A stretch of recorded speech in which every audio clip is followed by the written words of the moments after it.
Evening, everyone. Can everyone hear me?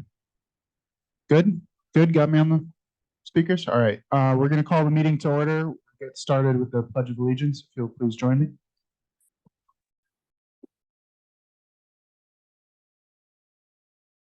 I pledge allegiance to the flag of the United States of America and to the republic for which it stands, one nation, under God, indivisible, with liberty and justice for all. Thank you, everyone. And we'll jump into roll call. James Raff is absent tonight. Bill Comiskey, Suzanne Spellin, here. Anthony Mullen, here. Sarah Wenger, and Roddy Egan present. Okay. Next thing, everybody received the minutes from the May Planning Commission meeting. Were there any comments or updates for the minutes? Anything to discuss? If not, I'll take a motion to approve the minutes. Second. Okay, moving to a vote. All in favor? Aye. Aye. Thank you. Okay, and then just to cover a couple things right off the bat for the members of the public that have come out tonight. If you are here for either 1818 Fifth Ave or for the Country Garden Acres project, just so you know, both of those agenda items have been pulled tonight. We are not going to be reviewing or discussing those projects tonight. So again, that's for 1818 Fifth Avenue and for the Country Garden Acres. Both of those are off of tonight's agenda. Everything else that was published on the agenda is still on. So to jump right into it, we have some old business items tonight. Our first one we will start with is PLPC 2023-0028 for 285 through 289 River Street, the American Theater. Is the applicant here tonight? Yes. Thank you. Oh, careful.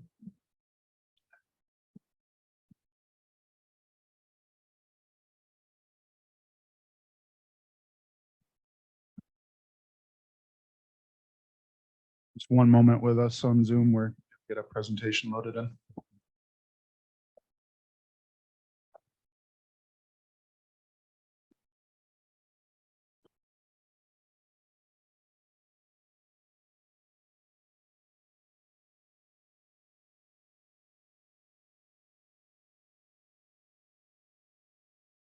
Maybe we take this minute. Andy will talk a little bit about process and public hearing for a second.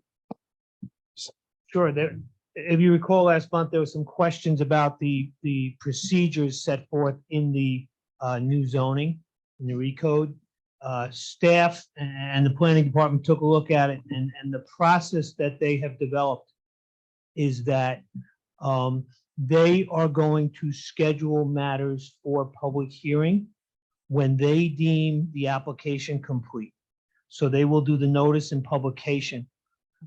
It will come before you as advertised for a public hearing. However, under the new code, it specifically says that there can be no public hearing until you determine the application complete, you being the planning board. The planning staff doesn't have that capability.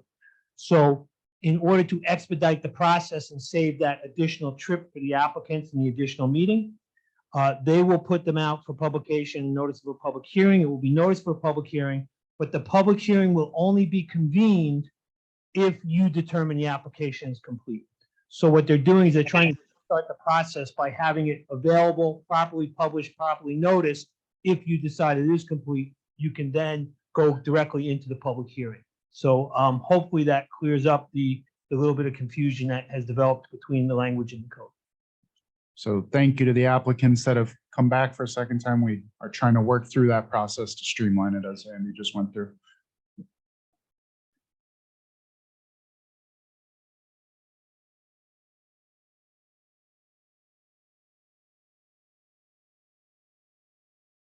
Good evening. I'm Natalie Seagriff, project manager with SWBR on behalf of the American Theater Project with Philip Morris and Scott Townsend. As we know, that the American Theater is on a very prominent location on River Street and will be undergoing renovations for the exterior and bring it back up to its historic precedent, adding the historic canopy and restoration of the exterior masonry and windows and doors. It will be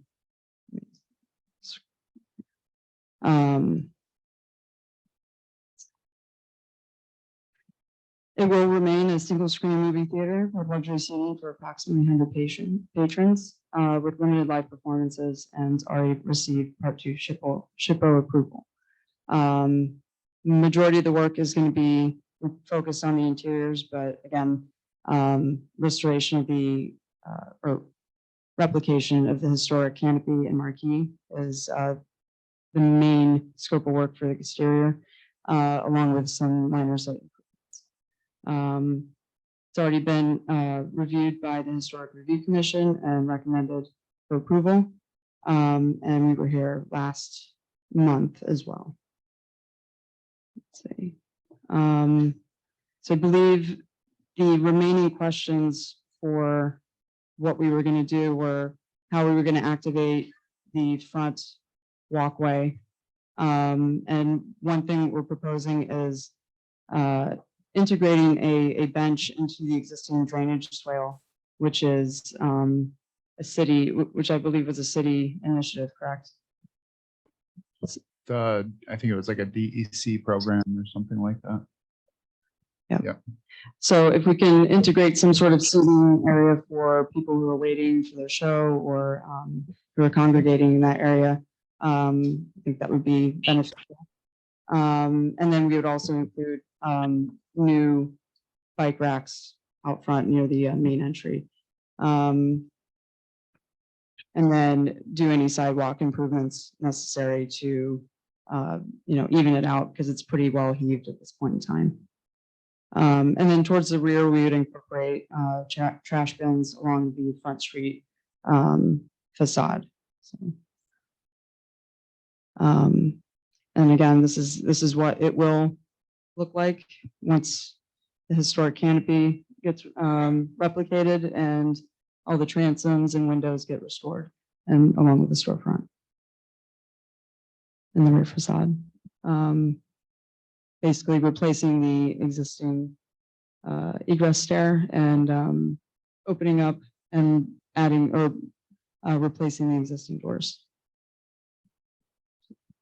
And that's pretty much it. Thank you. Mhm. So, commissioners, any comments or questions we wanted to ask? No, I have none. Okay. And then in my recollection, sorry. Yes. Yeah, it's really small, but just having riprap in that swale isn't very appealing. And the applicant plant and maintain the plantings? Or is it not their purview and responsibility? It's a bioswale.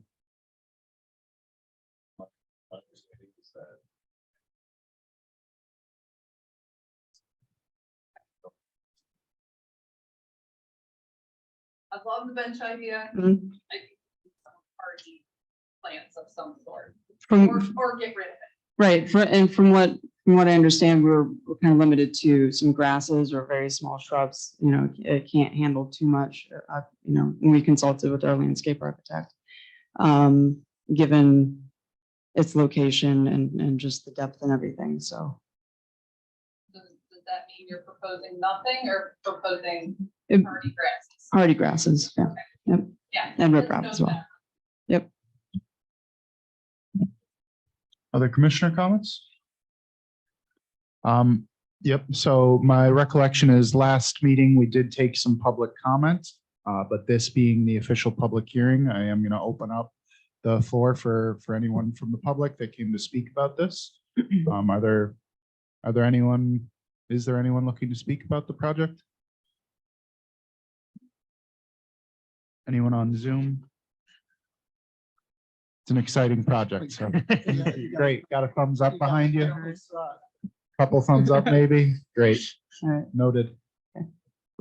Okay, if there's no public comment, I'll actually make the motion that we close public comment.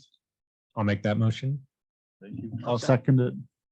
We'll move to a vote. All in favor? Aye. Aye. Okay.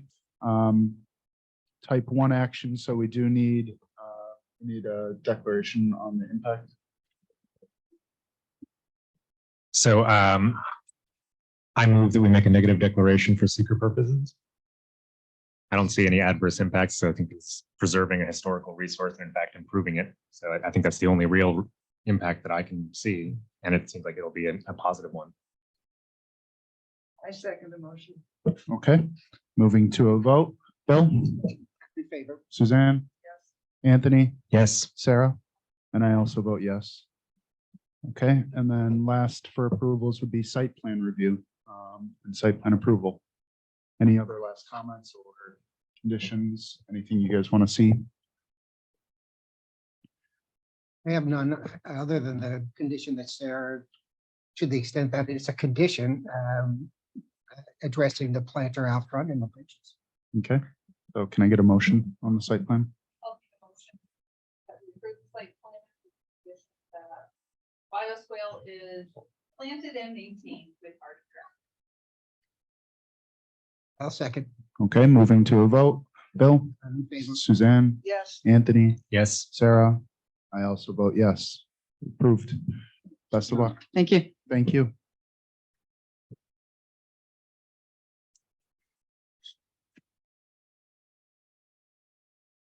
All right, next on the agenda, we will do PLPC 2023-0030 for 302 9th Street.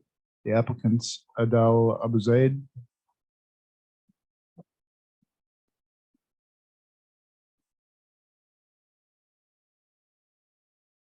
Hello. Hello Doesn't again. seem like all of your microphones are on. Test, mine good? Had trouble hearing. I literally have. Bill an and itch you. from my mouth. No, thank you for the heads up.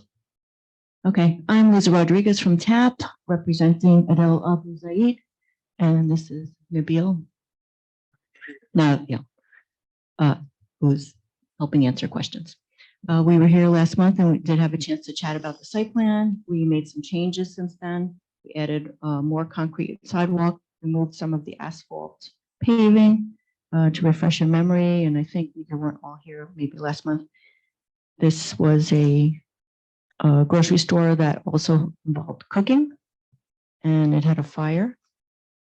And in putting it back together, they want to put an addition on the rear. They had previously come for approval for the addition and got the approval, but they were actually too busy working to build the addition. Now that they've had to stop operations, it's the perfect time to do the addition. Moving some of the storage items in towards the back in the bathroom to make more space for foodstuffs in the front.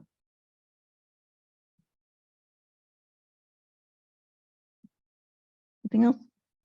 Mhm. Okay.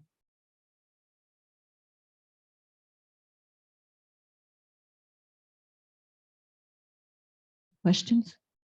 So it looks like reviewing the site plan, I do see the asphalt sidewalk being replaced or called out to be replaced with concrete. I'm seeing that in general, the discussion we had last month seems to have been addressed in the site plan. Were there any other items that other commissioners were looking for or not seeing in this revision? No. None? I'm good. Okay, so likewise for this proposal, we called this as a public hearing. Is there any, I'll open the floor for public comment. Anyone here to speak for this proposal, this project? I see one hand, I think. Please feel free to come up. And as a reminder for anyone in the public speaking, please just state your name and address for the record and try to limit your comments to no more than 2 minutes. Hi, my name is Kelly Artis. I live at 373 10th Street.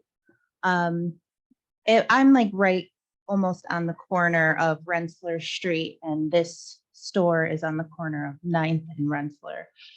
Since this store has been shut down, the neighborhood has dramatically improved. This store has brought garbage, rats, and crime into this neighborhood. And yes, since it's burned, it's been just light years better. The amount of traffic and trash that comes from this store, especially on Rensselaer Street, is absurd. I won't even drive down 9th to turn on Rensselaer Street to come to my house. I will take a much longer path to avoid even driving by that store.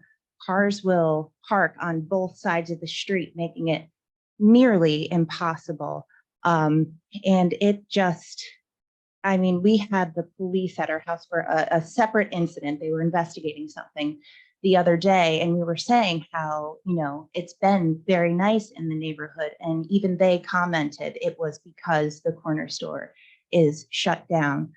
So I just ask that when these plans are in place, and I apologize, I have not been here before, you know, it's really thought about the impact that this has on the neighborhood and the traffic and, you know, the people that it brings into the neighborhood that I have not seen. There's a park next to my house that I don't see people doing drugs in and drinking anymore because it's not right there and available for them.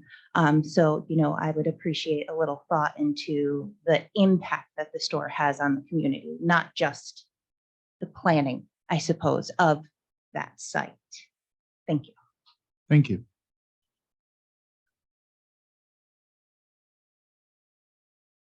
Hi, my name is Beverly Hickman. I live at 69 Middleburg Street in Troy. I too feel like the store being closed, sorry about the incident, but it has improved the community. And I concur with Kelly in saying the community is now cleaner, it's less traffic. Again, with the parking and just turning on Rensselaer Street, trying to go down 9th Street, it is horrible when in the past. Again, the cars are double parked, and our community is, like Kelly said, we just want you to consider, we're not saying it's not needed, but consider the situation and the whole as a whole. Yes, we need food in our community, but there's another corner store on 9th and Middleburg. So really you're competing two different corner stores. And it is driving that traffic in and out. I live on 9th and Middleburg. And in the past, I seen drug needles on the floor, on the ground, all the way down. I'm not saying it's from the store owner. I'm not saying that, but what I am saying, I also seen people that come into our community, shoot up their drugs, and get in a car and drive away. Let's really consider what's the real situation is going on in here. I just ask you to reconsider it. Come up with something a little bit different. Maybe widen the street, make it wider enough for cars or go past, but just consider the neighborhood. It is much, much cleaner. It's much, much walkable. Because before, I mean, I drive, but I don't feel comfortable taking a walk around in my own community because you got to pass through all that congregation that's outside that corner store. And even one more thing, even like considering the children that go to school too. That school, if the corner store is open, they buy candy. They go to school and then they spend it off the sugar, and it's hard for the teachers to redirect our scholars back to learning. So please just put that in their thought process before we make a final decision. Thank you. Thank you very much. Anyone else for public comment on this proposal?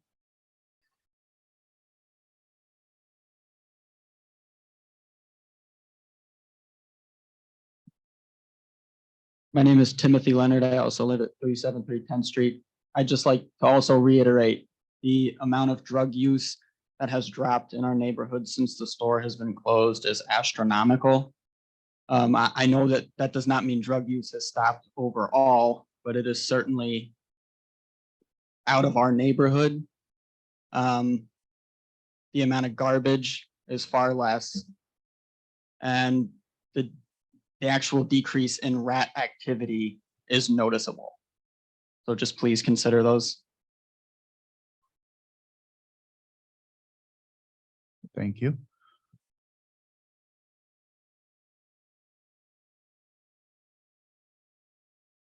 Anyone else? Public comment? Anyone on Zoom? Okay, if there's no one else, I'll take a motion to close public hearing. Make that motion. Okay. Okay, thank you. All in favor? Aye. Aye. Oh. Okay. Someone else wants to. Oh, there was one. I'm sorry. I didn't see you. Sure.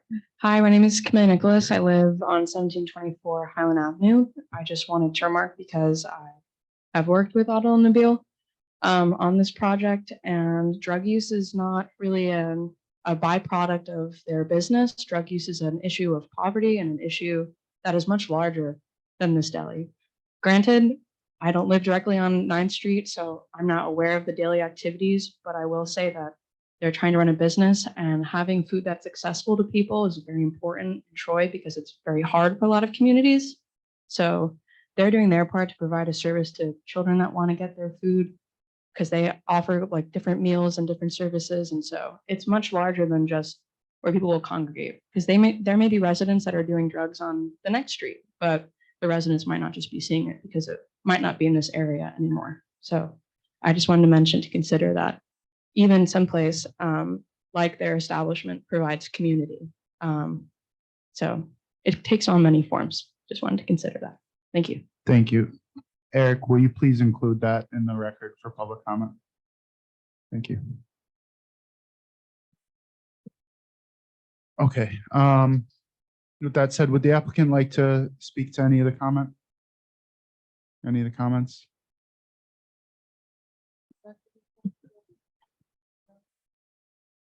How you doing? My name is Nabil. I've been running this business since 2016. I started by myself. Drugs was always in the neighborhood. That have nothing to do with us. We serve food.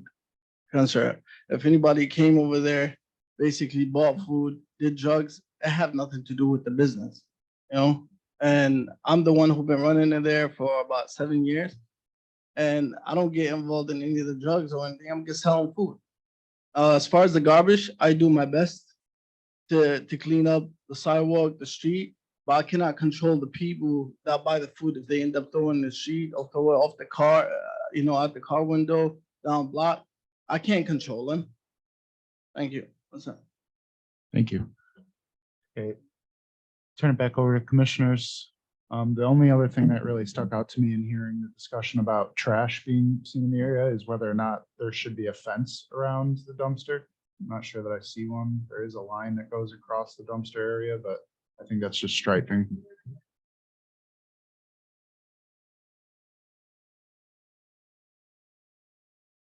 You want to, we're gonna make a fence, make them.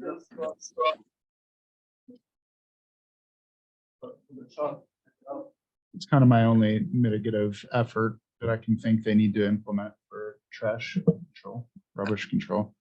Another thing I know we've discussed with respect to similar application, or at least applications regarding similar businesses, is petitioning the city for a public trash can on that corner. Obviously, that's something the city would have to put in, but the business and property owner could ask the city if they would consider a public trash receptacle at that corner to minimize trash coming from the business that would wind up in the street and littered elsewhere.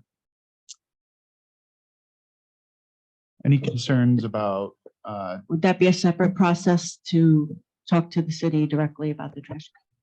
It is a separate process, but we could certainly, I think there's a form, right, Eric, that you have to complete.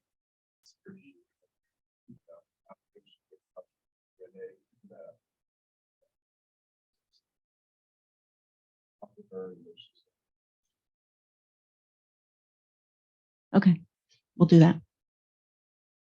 I was gonna ask, are there any concerns we heard about traffic getting by or the increased volume of traffic, anything commissioners want to see addressed or done differently? I think that is that's beyond the applicant's control. It's everywhere. Yeah, I mean, I People know, don't have manners. I mean, what did you do? I know there was a public comment about trying to widen the street. That's obviously beyond our jurisdiction. It's also beyond the applicant's control. And I'm not commenting on whether or not it would be appropriate, but it's certainly something that is outside the scope of what we're doing tonight. Thank you. I just want to make sure we address those comments. So if there's nothing else. We've already gone through public hearing. What's left to do is pause or neg deck and site plan. Roddy, I have one comment and Sure. it's really just a suggestion. My family picks up trash along our entire block at least once a week. We didn't throw it. We see the people, we see our neighbors who do it. We clean it up. And I hate it, but that's the only way we're gonna get cleaner streets.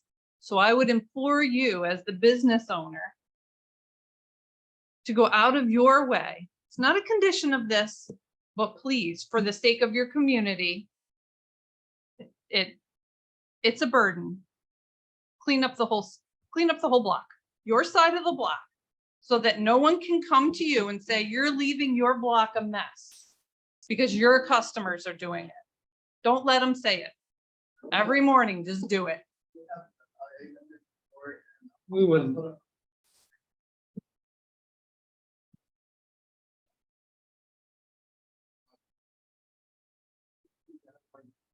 Yeah, your neighbors need to help you too. We wouldn't do.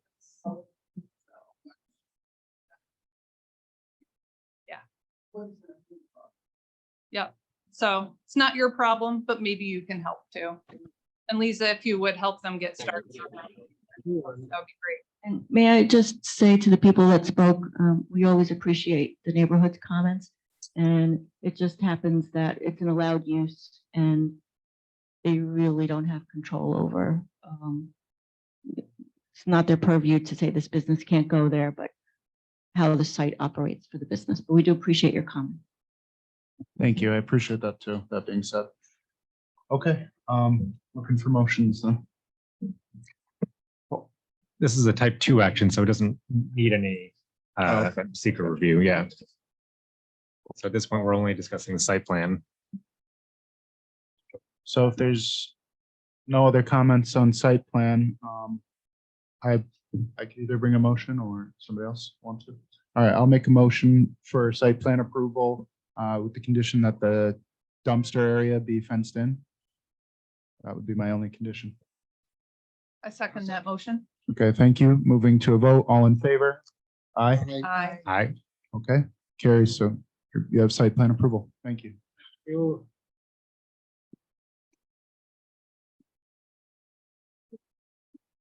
Okay, next agenda item. Sorry, I'm scrolling.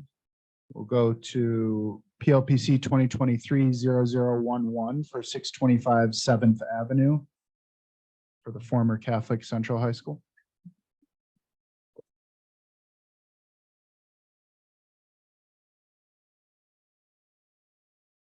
Good evening.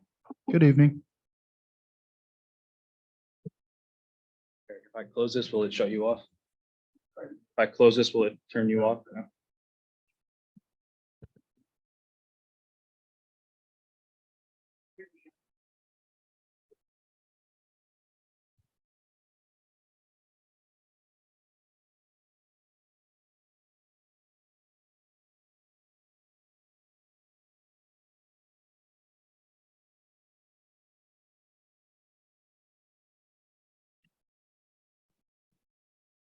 So I know you gave us an overview last month, but I think it'd be helpful again tonight with this being the formal public hearing. You want to run through it again? Yeah, I planned on it. Good evening to the commission. My name is Joe Pernicero on behalf of Redburn Development. I lead the development team. I am joined tonight by Monica Krzyzewski. Close enough. Who I believe is a familiar face around here, but for the last year and a half-ish has been leading our day-to-day operations on the management side. So she's here to answer any questions you might have on that front. I am going to give a brief overview, even though we've been here a couple times, and I'll just jump right into any changes we've had since May. If we, technical difficulty, Did it decide to freeze? on there, it's delayed a little bit. There's our project site. I think everyone's familiar with it at this point. The old Catholic High up in Lansingburg, both the gym and the school, as well as the entire football field. Recapping our community engagement, we had our first meeting last November, the Boys and Girls Club, Lansingburg Neighborhood Association. We then met with the direct neighbors at the school back in April. And as I've mentioned, we've been before you twice now, so this is our third time here. I think we've taken all the comments we've received, both from the public and the commissioners, and implemented them into our plan. Our overview, and this will update, there you go. In the school, 70,000 square feet, 3 stories. It's in the shape of an H. It'll be 69 apartments, pretty simple conversion, at least in our terms. We've been doing this quite a while. We've done 27 historic tax credit projects in the region. Sort of one classroom becomes one apartment. Limited exterior site work here. Most of it is repair of masonry, cleaning of masonry, even a fresh coat on the parking lot. You'll have a fitness center, game room, bike storage, pet wash, all the common amenities. Across the street in the gym, we're going to retain the basketball court. On the 2 sides, we'll do some apartments. We actually got some initial feedback from the State Historic Preservation Office that has caused us to actually eliminate a few apartments. We've reduced our density down from 35 down to 29. Like I said, we'll retain the basketball court. They have a rear addition that will make a small, low-intensity commercial user. Still no strong leads on that. A few conversations, but nothing signed. As we talked about last month, we've added a parking lot on the gym. Show you in a second. We've talked about land banking, portion of that for future use if we determine we need it. And then some more amenities over here, business center, more storage in the field. We're going to retain the entire field as a regulation soccer and football size field for an amenity for our residents, hopefully the public. Give this a second to update.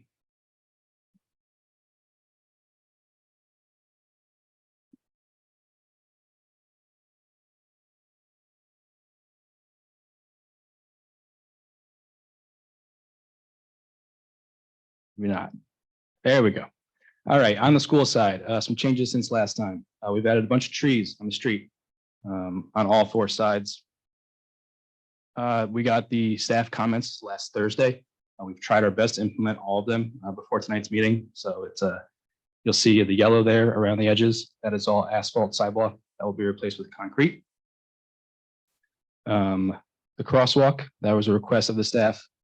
There's an existing one there. It's painted purple from the school days. We will repaint that to New York State DOT standards, ADA standards, to be a proper crosswalk that connects the gym and the school. And then just recently, we had a call yesterday with the Troy Fire Department. We got their comments. Really, they were just trying to clarify the main entrance, which will be where the handicap ramp is. You'll see sort of to the northwest of that red box.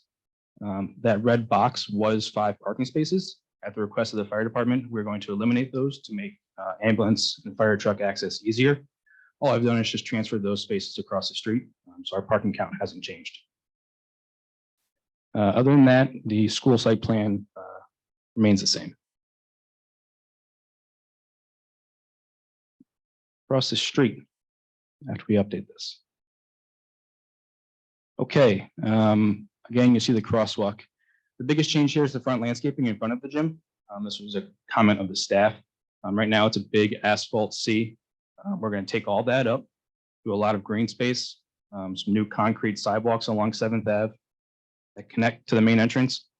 The front of the gym will remain the front entrance. That was also a comment of the fire department. We're going to take down that gate. We're going to try and preserve one of the stone columns. They're actually very ornate stone columns that date back to when the building was built in the 50s. So one of them has to go, unfortunately, to get proper width on the entrance. We're going to retain one of them. You see that 2 and 3 there in the gray and red box. That's the parking that I transferred from across the street. And then down at the bottom, you'll see I've sort of bubbled out the portion of the site that will be reserved. We'll call it land banking for future parking if we need it. I've kept that red box at the request of the fire department. That's a turnaround space for them. Again, some more trees and sidewalks all along 7th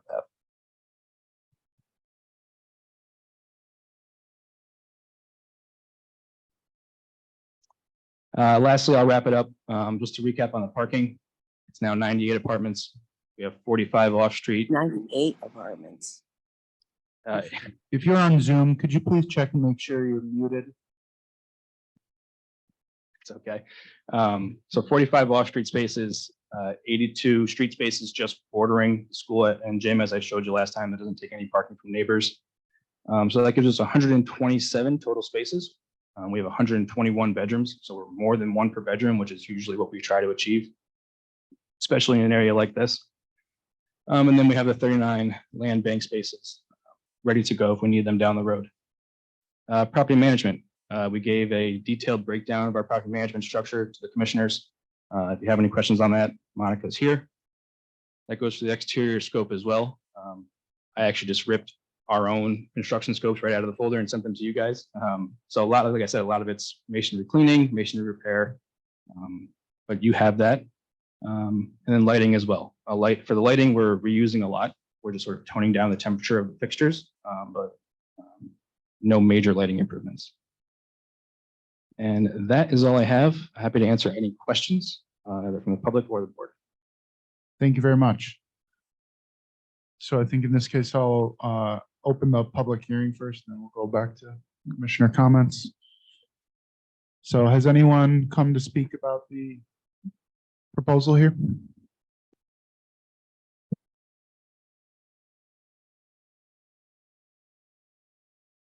Anyone in the audience for public comment on this? Going once, going twice? Anyone on Zoom, Eric? If you're on Zoom, sorry, I should have said this earlier, please raise your hand if you do want to ask a question or join for the public hearings. No one? Okay. Surprised, but then I'll take a motion to close public comment. Thank you. I'll second. And then moving to a vote, all in favor? Aye. Aye. So we'll close public comment. So commissioners, any comments? I think that speaking for myself and probably for everyone here, the fact that you addressed literally everything that was brought up at the last meeting is appreciated. And I think it's going to be a great project. Thank you. We tried our best. I second that sentiment. I think Sarah might be winding up a couple for you. That's all right. Anything Suzanne or Anthony? No, I agree with Bill. I guess one quick question. The bubbled area isn't, just to put it straight, is not proposed to be constructed right now. It's simply land. Correct. And I just didn't have enough time to update the actual plan, but that is to be constructed if we need it at a later date. You know, we'll visit with you guys down the road. Okay. And this was just type 1. We did it last month. So do we need an egg deck then? Yes. Yeah. Okay. Anything before we move on? Sure, I'll throw this out. Just a couple things. Because you have very explicitly identified a wide array of repairs to the building, but not identified the cleaning of the limestone that I can see, can we make that a condition of approval should we move in that direction? Yes. And let's open it up to all masonry and limestone, because there is up at the drip edge, as you know, I mean, it's. Yep, it is. So let's just say comprehensive masonry cleaning, including limestone. And the only other thing is that I was kind of excited to see some new lighting, building mounted lighting on the building. So I'm just confirming that you're relamping existing building mounted lighting. You're not putting new fixtures out. I believe we are adding just, I think, 2 fixtures on the, that'd be the west side on that plan. And then on the gym parcel. I believe we're adding some fixtures in the parking. But I would say, 90% of the lighting is going to be existing. And just a couple fixtures where needed. On the north side of the gym, there's a path that connects to the back. That'll all get new lighting. Okay. Yeah, it's just, you've got two really industrial, high efficiency wall mounted fixtures flanking your beautiful Catholic Central High School. I would encourage you to replace those fixtures with something consistent with that Art Deco style building entrance. That's it, just those two. I think that's fine. Okay, thank you. And I'm sure actually probably would have done it anyway once we got closer to the finish and saw how bad they looked. So yeah. Correct. Yeah. That's something you finish, at the 11th hour. Oh, that looks bad. We should probably fix. When you clean that building up, that entrance is gonna be so beautiful. You would have come to that realization too, I'm pretty sure. Okay, I'm happy, thank you. Thanks. Eric, I have the staff recommendations open. Was there anything else outstanding on conditions that you were recommending to us? Even DPU review and everything, or engineering third party?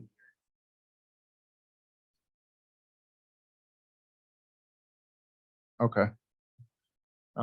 So we've been discussing engineering review for some of the larger projects and needing to have the project set up an escrow account so that they can have that third party review done, and having the third party reviewers approval essentially as a contingency on site plan approval.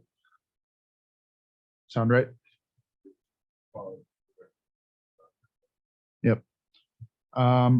Nothing else comments wise? Okay. Looking for a motion on, on seeker.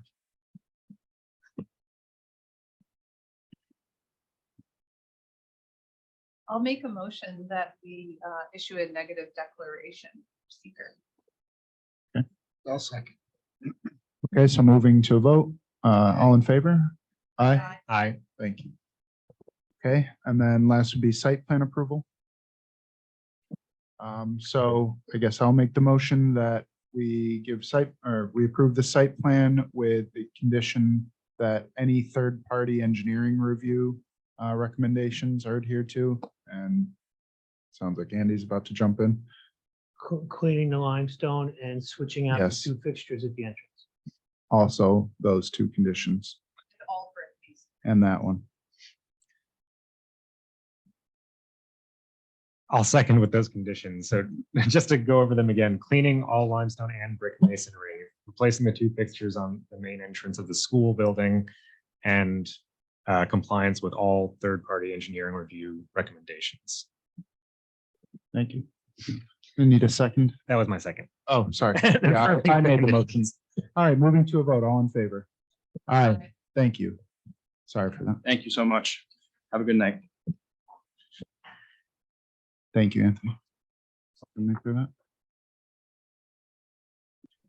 Okay, our next agenda item, yes, is PLPC 2023-0031 1776 6th Avenue, First Columbia.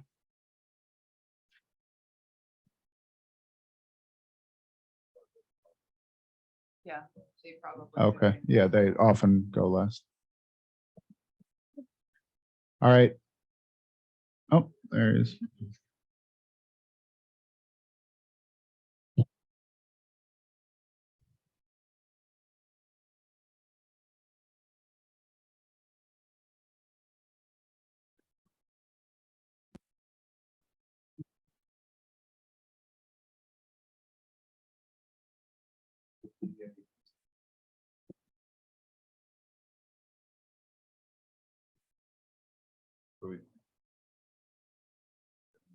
So we just have this.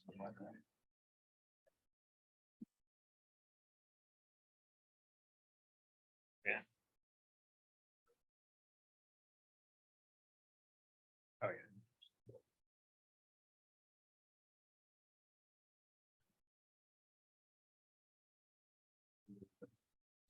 All good. A lot of time you guys end up last on in the order. Wait.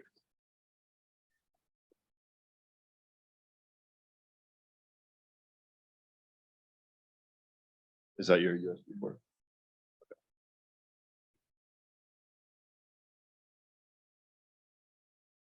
Okay, you'll be good. Okay. Good evening. Good evening.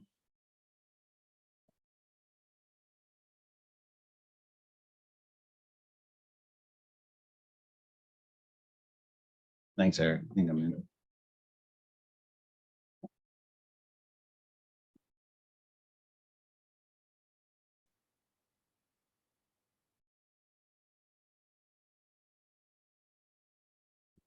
So commissioners, thank you for putting this on the agenda for this evening. We're back for our public hearing presentation of 1776 Sixth Avenue is the conversion of the former telecom office building into student housing.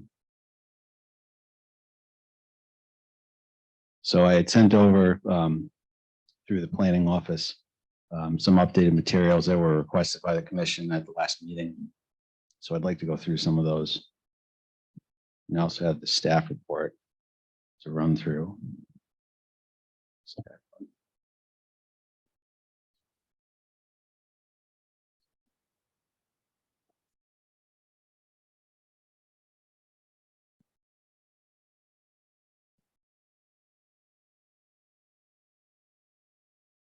I can just run through the bullet points if the commissioners want to go through it in the same way the staff report's organized. So it's a former telecommunications building that was New York Telephone, then ultimately Verizon before it was vacant. And then City Hall was actually there for a few years and it's been vacant since City Hall moved to this building at 433 River Street. When you asked about the pod style housing, it's really just normal dorm room style. What are we, Chris, like 10 feet wide or 9 feet wide, 9.5 feet wide, ranging from studio size to I think we're up to 4 or 5 bedroom units in suites. So it's more traditional style student housing. It's not, I don't know what the definition of pod is from the commissioners that we're asking, if you want to clarify that or that way. We actually do have a bike room in the building. It's not shown on the site plan because it's an inside space. It's off one of our rear entrances to the building. So we are accommodating bike storage. We can go through the main egresses from the fire department's comment. Pull up my site plan.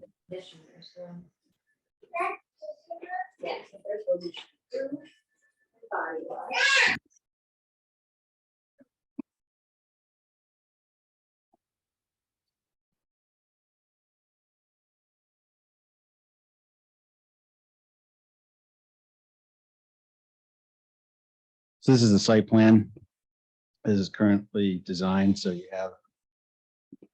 So currently the ingress is actually under an overhang here on the south side of the property.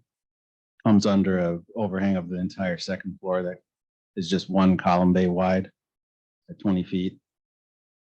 Circulating through the back parking lot, which you see here, and then coming back out onto 6th Avenue on the north side is an open air single lane driveway that comes back down westward on the northern side of the property. So that would be our path of ingress and egress to answer that for the fire department.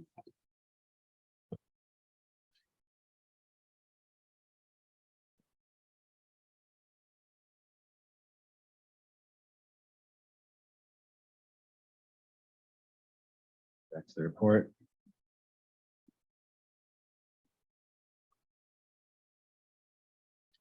We are planning to have ADA accommodated access at both the front and the back. You won't see that in the current state of the site right now. It's actually a full curb in front of the building on 6th Avenue. And then there is a cut in the rear side, but we're going to adjust that as the plans show to enter at the back.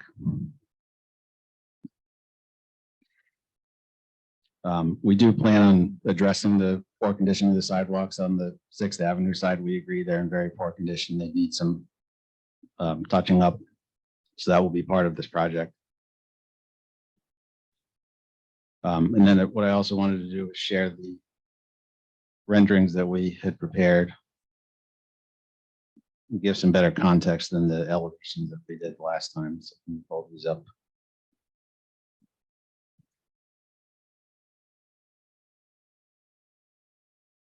So this is the front view looking pretty much head on from across Sixth Avenue, standing really in the inside of the news apartment building from this angle. This kind of shows the whole front facade as you see it from the street. So we have our existing stair tower that we're adding on to the north. And then you see the existing podium, which is from this level down, doing some cladding of the existing masonry on the second level and carrying some of that same surface material up into the overbuild on the U-shaped tower that will go on top. And then this is that drive aisle that I was talking about on the south side that you go underneath, single lane in to enter the rear parking lot, and then your single lane out is here where this car is pulling back out onto Sixth Avenue. This is the next angle from really across the intersection from the police station. Just looking at it from the southwest. This is an overview of the courtyard we're doing on that existing podium level. We're trying to use that void that's created by the U-shaped tower to some outdoor space as an amenity area for residents and accessed by that single stair tower that comes up front. It's another angle view from north on Sixth Avenue looking southeast. So you see that existing stair tower that we're sistering up to with some glass, trying to pull up that that egress stairwell to get onto the roof deck and allow for exiting. And then you see the plaza kind of entrance here at the bottom, which exists now, but we have to adjust the curbs obviously to allow for ADA ingress. And this would be the main door of the facility here at this lowest entrance. Just a little further away. But I had one that was higher up. Uh-oh. So that's our update to the staff report. And if the commissioners have other questions or if you want to open the public hearing, I think that's what we're here for tonight. Can you put the renderings back up? I can, the program just crashed on me. I'll try going back up. Sorry about that, Suzanne. Try that again.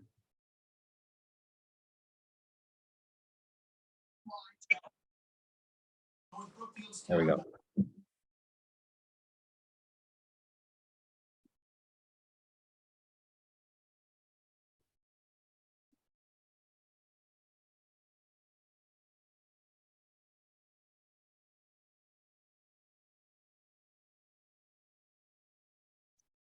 Okay, so public hearing first, I guess we'll do. We'll open the floor. Anyone here for public comment?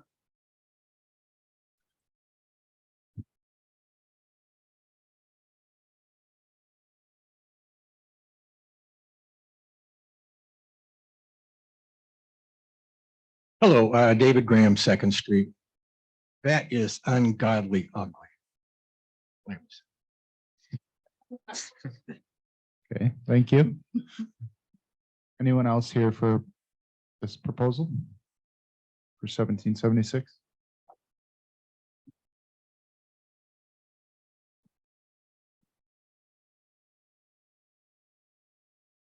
I didn't come for comment on Could you this. start with your name and address? Oh, my name is Nathaniel Haynes. I live on Second Street, 378 Second Street. Thank you. I didn't come for comment on this, but I know I just don't this building is for public or not public housing, for student housing. Isn't there student housing right next to this building in the old Best Western that was there? And I believe this just really looks overbuilt. I don't understand really why we need that much graduate student housing there. But I don't know. Okay, thank you. Anyone else for 1776? Anyone on Zoom? No? Okay, then I'll take a motion to close public hearing.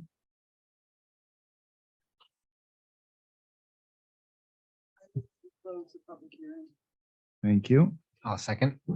Okay, moving to a vote, all in favor? Aye. Aye. Okay, would the applicant like to address any of the comments? I don't think it's necessarily ugly. I think it's an update to the existing building. I know, Sarah, you like the current conditions, so I can respect people's taste in architecture preference. What we were trying to do was build something that's more current for the graduate housing environment and student housing environment overall. Woodman Commons, which is just adjacent to this to the north, was completed, I believe, in 2009, so it's a little bit older. And it is a hotel conversion, which didn't require any overbuilds because it had the bed count to kind of support the housing that RPI was looking for. That is an actual dorm, where this is more private student housing that is tailored to the upperclassmen and graduate students who do not have as preferable access to student housing on campus. You can see that in RPI's housing regulations that are on their website.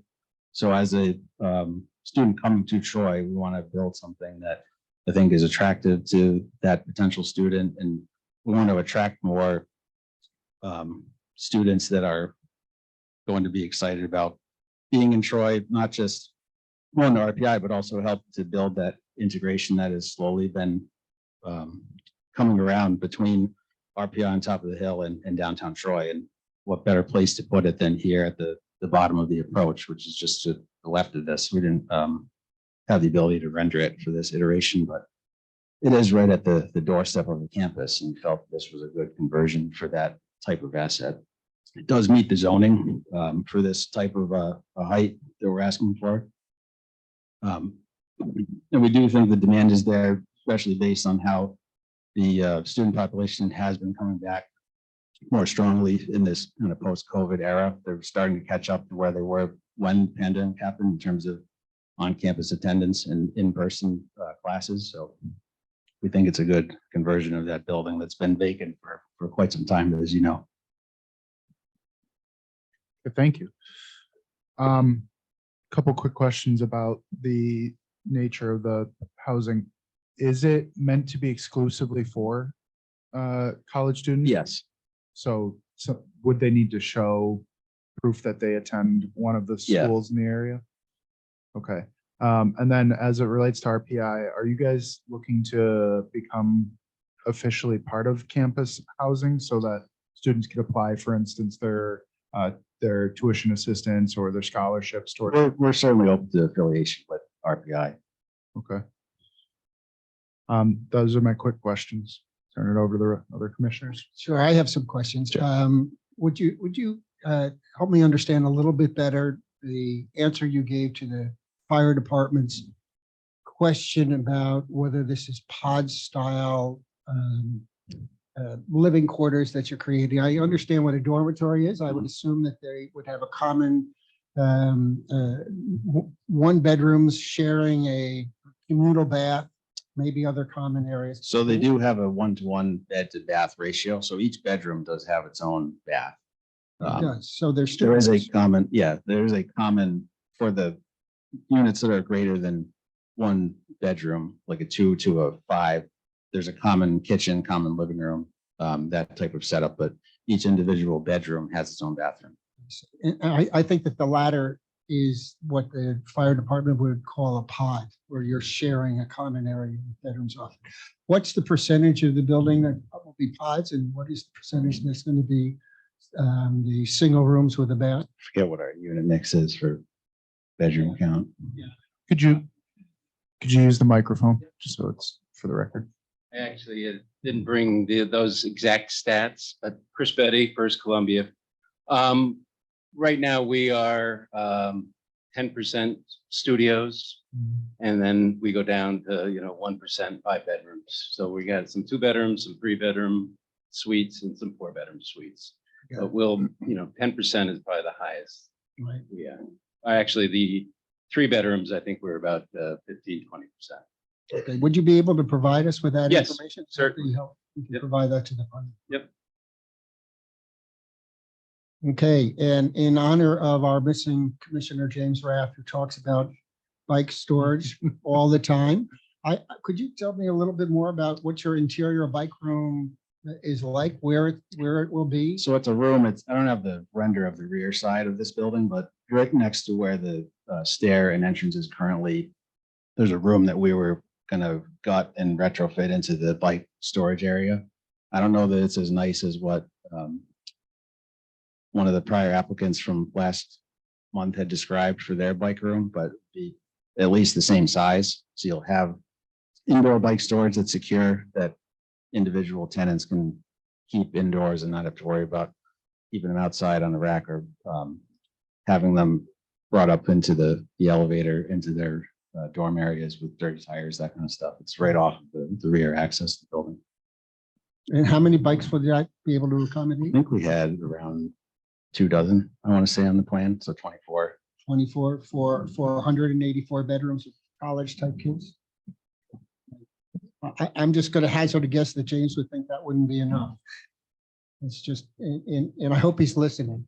However, I think you could walk up the hill faster than ride your bike. Yeah, but you might be able to ride to shopping in downtown or to a restaurant. Yeah, just stay on the flats. It works. All right, well, thanks for that Sure. information. Is this the color scheme, really? This is our first stab at it. And I'm not an architect, but what part of this is, it's currently brick? It's currently brick, like you see on the stairwell here. I'm trying to get the mouse to move. We need a wider dais to be able to surround. Let me use the pad. You mean that part on the right side of the stair? Yeah. See this? This is existing brick that we're actually adding on to the left. This is a new structure over here. And then this is the color of the existing brick. So when you look at the existing building, this surface material carries up onto the second level, but a lot of this is the type of window pattern that you see here. It's a long strip of windows across the entire front. And then there's also a long strip along both sides on the north and south. Let me go to the other side where you can see the south. Let me see if we have that. So bizarre. We did that because of a fire rating, number of penetrations that you can have next to an adjacent property line.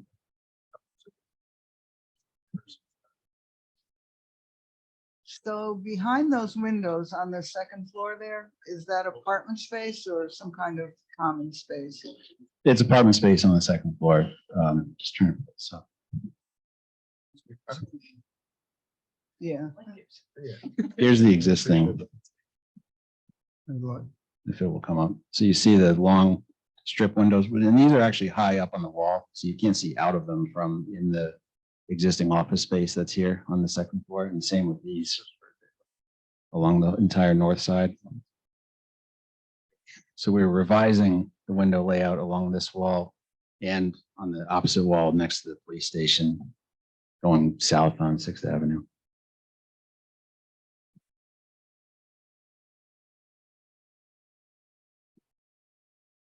I'm all set. I'm good. Well, I don't know if I'm good, but I'm all set. Fair enough. Okay, keeping it up. I think everyone who, am I on? Okay, everyone who ever sits on one of these meetings knows that I'm not a fan of this kind of architecture. But I will say that since that is what you're working with, I like the two floors on the bottom, and I like the tower. I don't like the rest of it.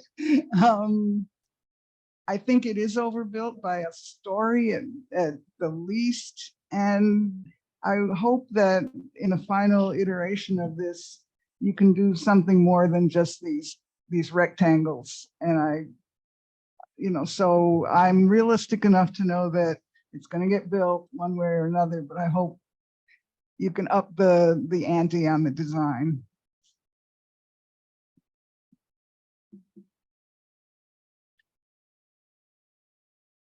Anything else, That's all I got. Anthony? I also, given the building that's there, I do think that the design does some interesting things with it. I like the tower and the fact that it creates that kind of courtyard within the U-shaped tower rooftop space. That seems like a really interesting feature to me, given, a not lovely building downtown right now that could be put to use. I personally don't have a problem with the height of the current proposal. I mean, it is allowed under the current code, and I don't think that having development that dense in proximity to downtown where it is a bad thing. Obviously, that some changes could be made to the design as far as the color, the exterior, the specifics of the shapes of the windows, and I'll defer to our architectural experts on that. But overall, I think it's interesting to take the existing building and do something unique with it. So I don't think that making something that's unusual is a bad thing for what is there currently.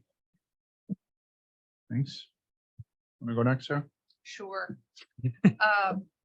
Yeah, I like Suzanne's acknowledgement that you don't have to like it to understand what it is, right? I don't think that it's an attractive building, but it is what it is, right? At this moment in time, somewhere between 1967 and 1979, let it just be that now and in the future.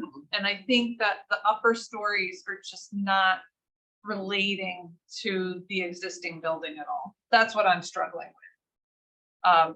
I don't know that I want 6 stories of that orange brick with a little bit of exposed concrete. Right. But something like, I agree completely with Anthony's point about the tower. That's doing something really fun and peeling away that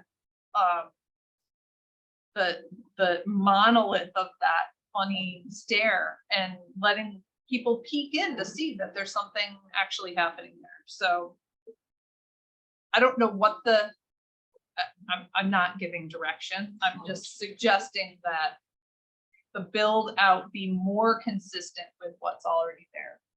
My other question is, I am really asking, how do I get into this building? I see one pedestrian entrance on 6, and then the vehicular entrance. I'll pull the site plan back up, Sarah. Great, thank you. And while you're doing that, is there a crosswalk at Broadway? I don't think there is. From Broadway going across the street. Crossing 6. That's why. Okay. Well, It's- maybe that's not, it's- let's make sure there is one. There is one right here that is cut off on our site plan, but that there's a Okay. bus station, and then the sidewalk of the approach comes down right next to our parcel, next to Blitman Commons and Okay. our north driveway coming back on 6th over here. So there is a crosswalk there. What we were gonna do was put crosswalks back in the driveway areas, which we're trying to decide, are they, or actually determine, are they concrete or are they asphalt? They might have been concrete from when this building was done. The main entrance would be here in this plaza space that's on the lower entrance. It's actually a split first floor where this is dropped down, was it like 10 feet, 8 feet? And there's a set of steps with a single stop elevator that takes you to the main level from down here on the ground. Then the other entrance on the back is at finished floor of the building over here by the stairwell. Which I would guess from a student coming from campus or going to campus, they're gonna mostly go in and out of the back door because they can just cut across the parking lot and get into we have a small section of pavement with a bollard that's already here that you can hop onto the sidewalk and go up onto the approach. And that would be my thinking too, except I'm hearing Bill's voice and they want to go get dinner too, Yeah. right downtown. So I think, I actually like, when I look at your renderings, I actually think the landscaping is very consistent. It's got that sort of 70s office feel to it. And I think you can make it fun. But the entrance is not welcoming at all. And I think you're gonna have to applique something there. Cause it disappears. That's all I had, Rodney. Could you opine on the rooftop area? I was curious what your take is on that. Well, I think conceptually it's great, but it's a bit austere. I would agree with that comment. Good word for it. I have a question about it. Is it restricted in its footprint because the windows adjacent to it are bedroom units or? It's twofold, Roddy. It's Yep. that, and it's also the egress to get out. We can keep just a single stair and path of egress if it's limited to a certain square Square footage of footage. occupancy. So it's 49 people, I believe, is what the measure is in Okay. occupants. So that's why it's kind of cordoned off around the front and not extended to the back. But yes, the other reason would be to promote privacy and not have a user of that outdoor space kind of walk up to someone's unit window. It's held back for that reason also. Green roof around that patio. Pretty. Yes, I was actually gonna say something similar for that and or activating even getting greedy here, the roof, upper roof level. I see an opportunity there for some collaborative projects between the school and the students living there, whether it's some sort of green grow like vegetable situation on the roof, or even there's like rooftop apiary programs, things like that, that could be really cool uses of the space, especially with that population being a lot of college students. And then I guess that helps me understand why the layout of what's there on the rooftop space. I'm kind of undecided about whether or not it makes sense to add more screening, because you want to be able to feel the connection between the street level and that space. But at the same time, you want some level of privacy and division between the rooms and that space. So I guess give that some thought.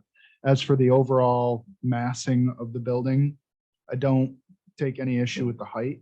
Personally, I think it's appropriate. I find the articulation of the building to be what's interesting about it, how it moves in and out and up and down. But I agree with Sarah's general comment that there a little more needs to be done to the upper floors to make it speak more closely to the bottom. It's getting there with the way that U shape, for instance, comes in and out of the page is similar to how the levels go, have these alcoves and these tunnel spaces. But I think there needs to be maybe a little more movement somewhere in it. So we tried doing that to a degree. You can see the reveal. I was trying to figure that's that like out. this. And It's hard to see in the screen, but same thing on the south face of the building and Yeah, same thing on right the here. north face. Is it just that those come out more? it could be our color selection, which I can appreciate from the crowd. But we are not trying to build just a monolithic, boring piece that comes up off of the existing podium. We're trying to have some reveal to it so you can notice shadow lines and not just have it Yeah. be this big boring face looking at Sixth Avenue. It also was the reason for the U shape of the overbuild itself. We're trying to figure out how do you build some interesting shapes that you can turn into interesting programming for Sure. the user that's going to be built. So Floor space. And then another question I wanted to ask is about other amenities in the facility. Are there athletic or, fitness center? Is there a common space indoors, not just that outdoor one? see the majority of the first and second levels on the interior of the U-shaped footprint that you see above is all for common area amenity space. So we have a game room planned. There's several different study rooms. There'll be a fitness center. There'll be a larger, it's kind of like what we did in the Marriott reception area when you walk in, be kind of long winding tables that people can go collaborate at and meet, do work, or just hang out. So there is a heavy level of amenity that will come with this for the user that we're targeting. And then being so close to the school, I think was one of the biggest amenities of the project was to be, we're less than a tenth of a mile from the approach. That was one of the most attractive elements to student housing that we studied across the country. Was if you are right there, that is one of the best benefits of living in a place like this. And I actually lived in something similar in Indiana when I did my master's. Being that close to campus and being able to walk is a huge benefit as a student. Avoids all the commuting traffic, what is I know is a problem at one of my other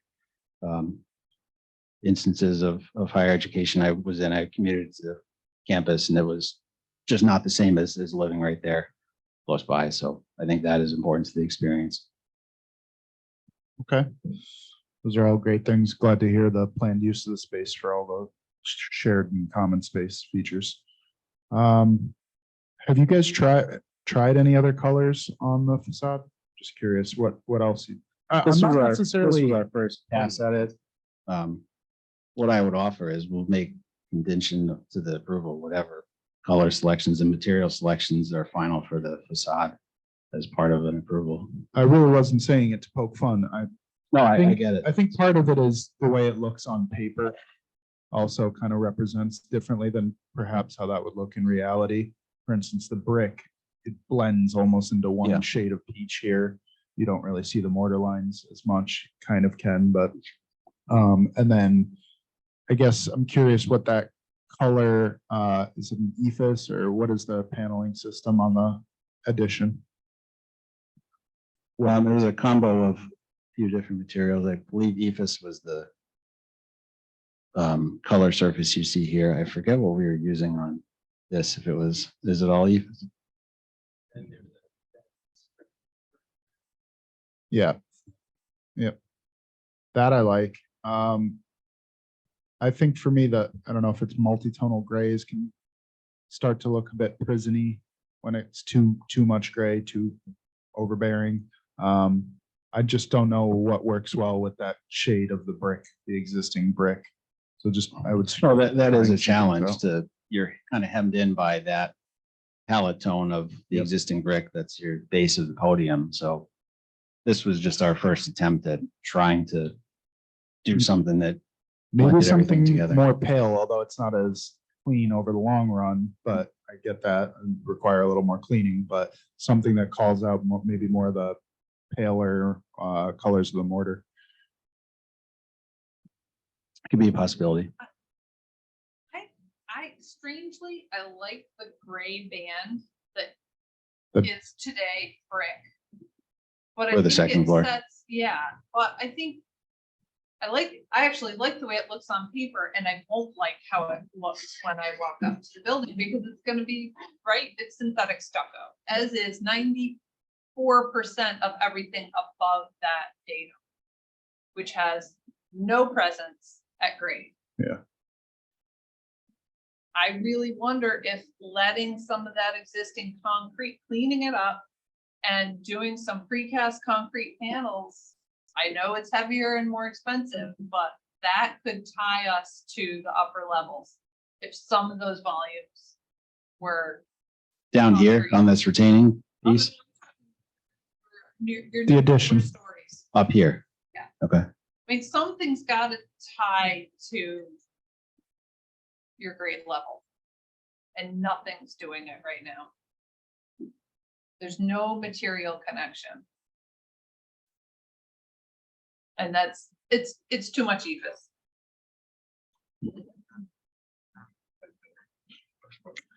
I'm sorry. Okay. And Okay, I think that was it, right? Comments wise we had? One other one, I did see in your traffic demand management plan mention of the accessibility to public transit, which is certainly right there. But I wondered if you considered providing the CDTA universal access pass to residents, which I know other developers have done to encourage usage of public transit and to diminish the need for parking and car trips. No, that would be in our plans. We have a good relationship with CDCA and that's something that makes total sense as a developer in a city like this. Great. Well, yeah, if you can report back on those conversations with them in future meetings, that'd be great. Thanks, Anthony. Anyone else? Okay, so it's not, sure. Fire department expressed some concern. Fire access, the overhang and the width of the drive entrance on the north side of the building. I just wondered if you'd been in touch with them. We have not to date, but we're happy to talk to them about those concerns in the aforementioned pod discussion of the room style.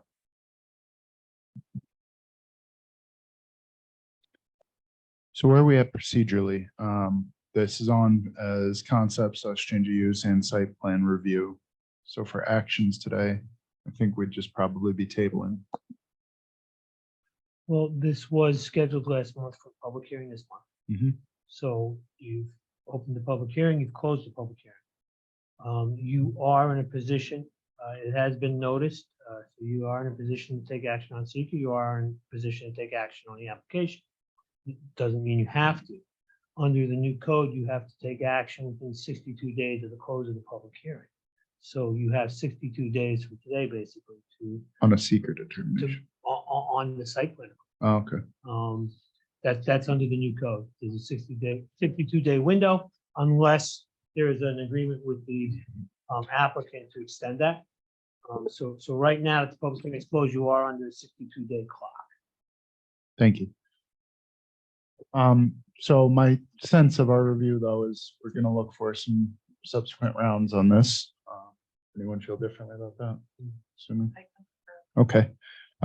So we could take action now if commissioners wanted to, if anyone wanted to bring a motion about seeker. But I still think it'd be helpful to have the full set of plans or a revision to these.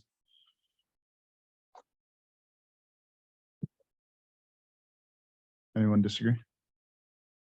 I think it would be helpful to have more information. That's what you're saying. And Yes. I don't know that there's any advantage to doing secret determination tonight or the next time we're together or when we see the final product. I don't think there is any specific So, benefit. so I think we just get another date, have you guys come back and show us how you're responding to what you've heard tonight. Yeah, we That's- can. That's probably not put in the best terms. but No, I that's the think that concept. that made sense. Yeah, would you like us to table this to the July meetings that you have a date certain? No, July would be good because we do want to get this moving. We're trying to start the project this year so we can try and hit next year's school schedule. So 2024. Okay. Then I'll take a motion to table. I move that we table this to the meeting on July, is it 17? Is that what it is, Eric? July 19. I second the motion. Okay, moving to a vote. All in favor? Aye. Aye. Thank you.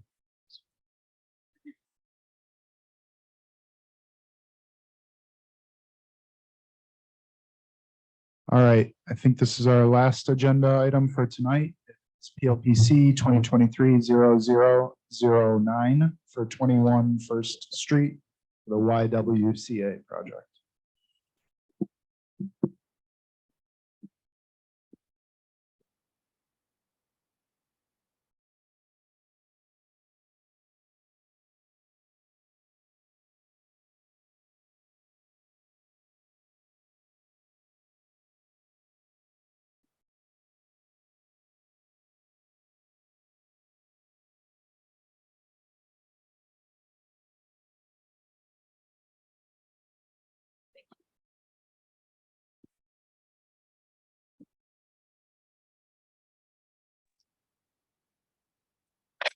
I don't think I fell asleep there. No, I don't think so either. Please mute yourself if you're on Zoom. Well,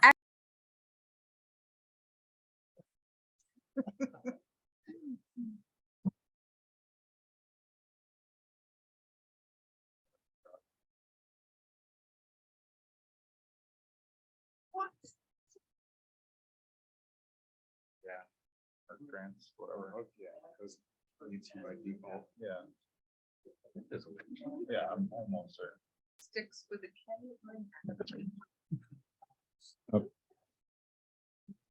Okay. Good evening. Good evening. We all set? Yes. Yes. My name is Scott Townsend. I'm with SWBR. Also Natalie Seagraff's with me from, she's project manager. Kelsey Carr is from Labella. And then we have Libby Carino from Spring City, as well as other people. What I'd like to do is, I know we presented last month. I want to give you a brief summary for everybody. We're presenting for the YWCA, which is 23 First Street, right next to their existing facility at 21 First Street. We're proposing a 5-story building that is 52 units. All of the units, residential units, are on the upper floors. And what we'll be doing tonight is giving a brief overview of the project, of where we are right now. Excuse me one second. This shows the existing YWCA. It's on First Street. There's the alley behind it. Right now, it's a parking lot structure. And right in the, at the far corner on the south is the southwest corner is the existing playground, which we'll talk about a little bit later. And what you're seeing here is our first floor. I'll let Kelsey talk a few things on that, then I'll step back over. Just to give a quick recap of the site plan elements. So we do have a 15-space covered parking area on the ground floor that will have one-way access off of First Street Alley. There's also a covered breezeway that will allow pedestrian access from the existing Y down to the playground, which is in a light well.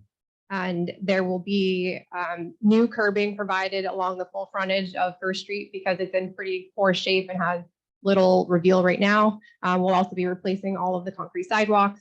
And with that, we will be maintaining the 3 existing street trees. There will be new bike racks provided along First Street, as well as bike racks under the covered walkway. And there will then be secure bike storage inside the building with access off of the north face of the building.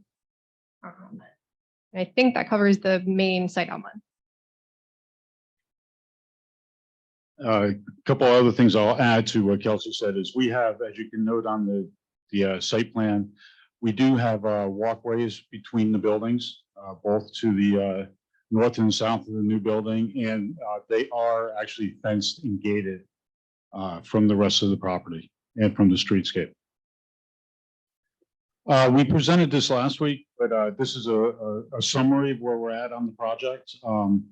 We've been working together, we, SWBR, have been working together with the Y for a while. And then in the fall of last year, we went out for the preferred developer, and Spring City has been working with us ever since. And you can see from this what we've been doing with the agreement. And then we had the review. We submitted a review back in February. And then we had a community meeting in the gymnasium at the YWCA, which was well attended. And then, as you all know, there was a new adoption of the zoning laws. So we ended up coming back in and submitting what we have here. I think it's really important to note everything that we're presenting complies with all of the new zoning laws as they are. So the one thing that we have done since we were here last time, which is very important to note, is that we had a meeting last week with the HRC, the Historic Resources Commission, which went very well. And I'll hit on some of those points in a second.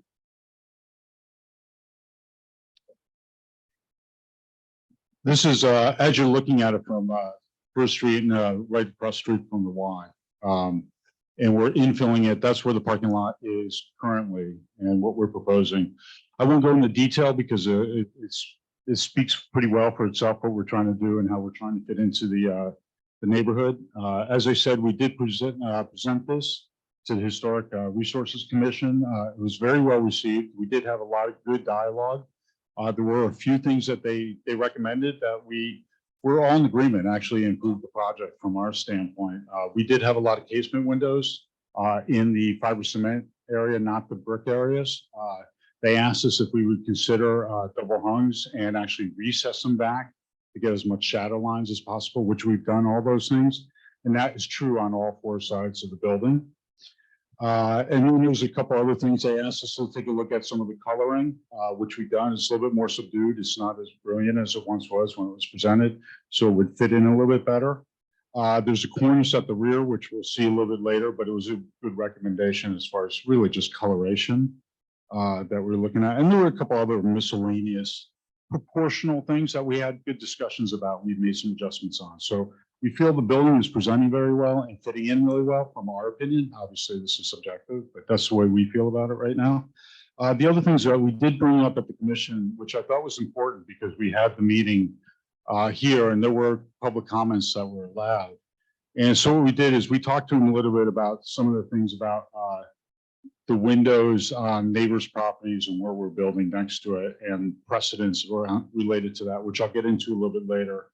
We also talked about the rear facade because there was some discussions about that, as well as the location of the playground and why we were doing what we were doing. And we wanted to hear their opinion, which we had those discussions. I'll hit on all of those as I go through this. I think it's important to know, I'm going to talk about the alley and windows in the city. These are all photographs that personally I took, and I walked around a few blocks from the site. And these are all in Troy. You'll probably recognize quite a few of them. There is quite a precedence, not only in Troy, but in a lot of older cities and newer cities where you have places where there are windows that are basically in light wells in between buildings. And that's one of the things that was discussed last time. There was a concern that was brought up. So we just want to point that up. And I know it was brought up by the board and the commission. So these alleys vary anywhere from 3.5 feet up to about 11 or 12 feet. And these are only samples I got. I know there's a lot more in there.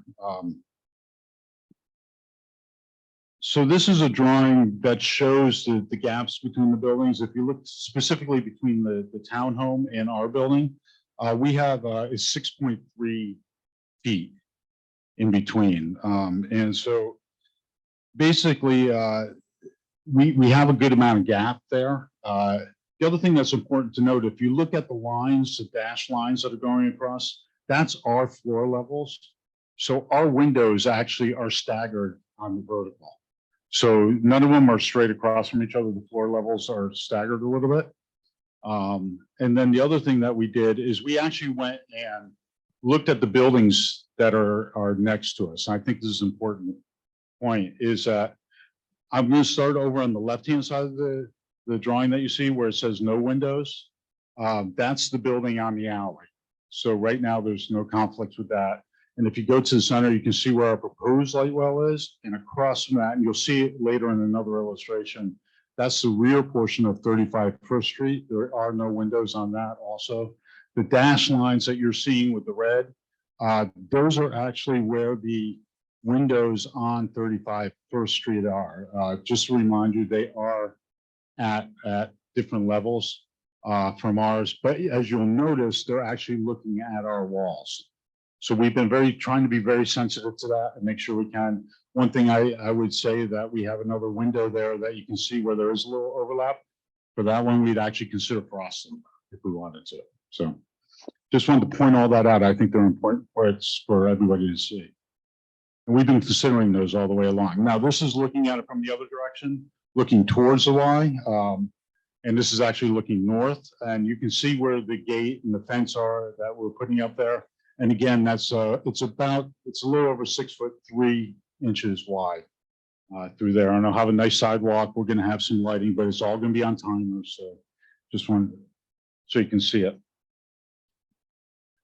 The other thing I wanted to talk about it again, we've been looking at it, and you see it as a planning commission that whenever there was comments last time by the commission about a little bit of concern about the rear of the building.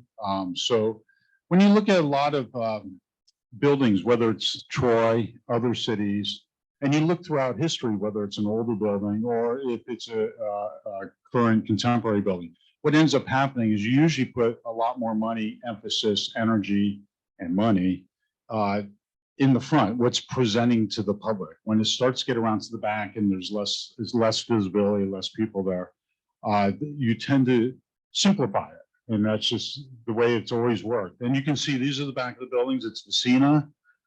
There's Insight. There's, the back of the News where the parking lot is. So we wanted to show some contemporary examples of what recently have been approved and built, as well as some of the older buildings. The Y itself is a lot simpler. The other one up to the upper right-hand corner, actually, we work in the Douchy building. So that's the rear, that's facing the Riverfront Park.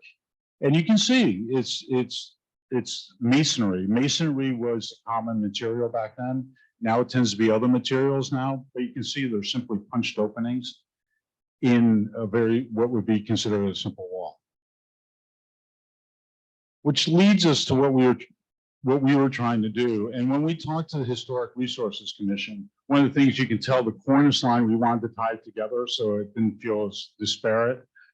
We also incorporated what we talked about throughout the rest of the building, where we actually went to double hung windows, which tend to be more articulated, and actually brought them back in to create a lot more shadow lines.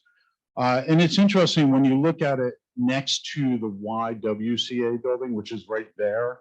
You can see when it turns the corner, it loses all of its detailing at the top, and it becomes a brick wall with punched openings. And we think it's appropriate. That's an alleyway. So that's the way we've been approaching it. And we will have a little bit more articulation. Doesn't quite show here on the rendering, but this is fiber cement panel. So we're gonna articulate it and get some deeper shadow lines on each of the panels themselves. Now, you might ask, why do we have Franklin Alley up here? But there's a couple points that need to be made. One of the things to know is that, and I actually take a lot of pride in it, I initiated this project and helped design it and helped oversee the execution of it. And it started 10 years ago, back when Jeff File was in town, for those that know that name.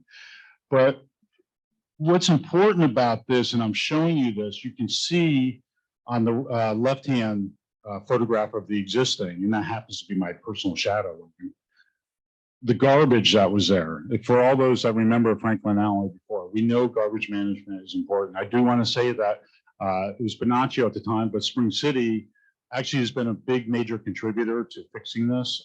We were with, I think it was probably about 7 or 8 neighbors, and we had to figure out a plan all together and collaborate on that.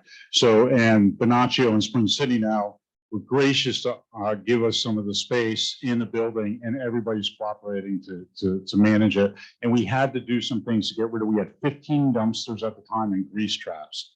So we had to up the amount of service, and we had to go to smaller containers. We had to do all sorts of creative things together, which we did. So I just wanted to point that out. Also wanted to point out here, one dimension to remember is this is 18 feet wide.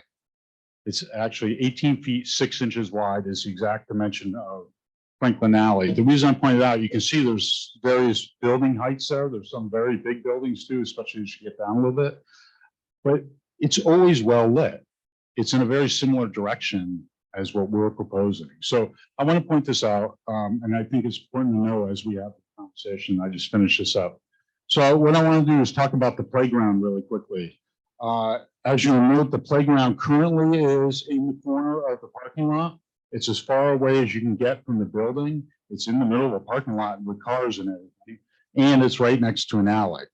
It's not considered a good playground, no matter what no matter what we all think. I wouldn't want, no offense to anybody, but I wouldn't want to put my kids there. And if you look at, these are the actual photographs of it. This building, where it has no windows that I pointed out before, is actually on the south side, so it's giving it shade all the time. For the most part, obviously you get some trajectory. It's not always in shade, but it creates a lot. It's right next to a dumpster. We're in the middle of they have to enclose it with fencing. And what I want to do is talk about it. Like I said, we've been working with the Y for a long time, and the operators have been involved in this discussion too.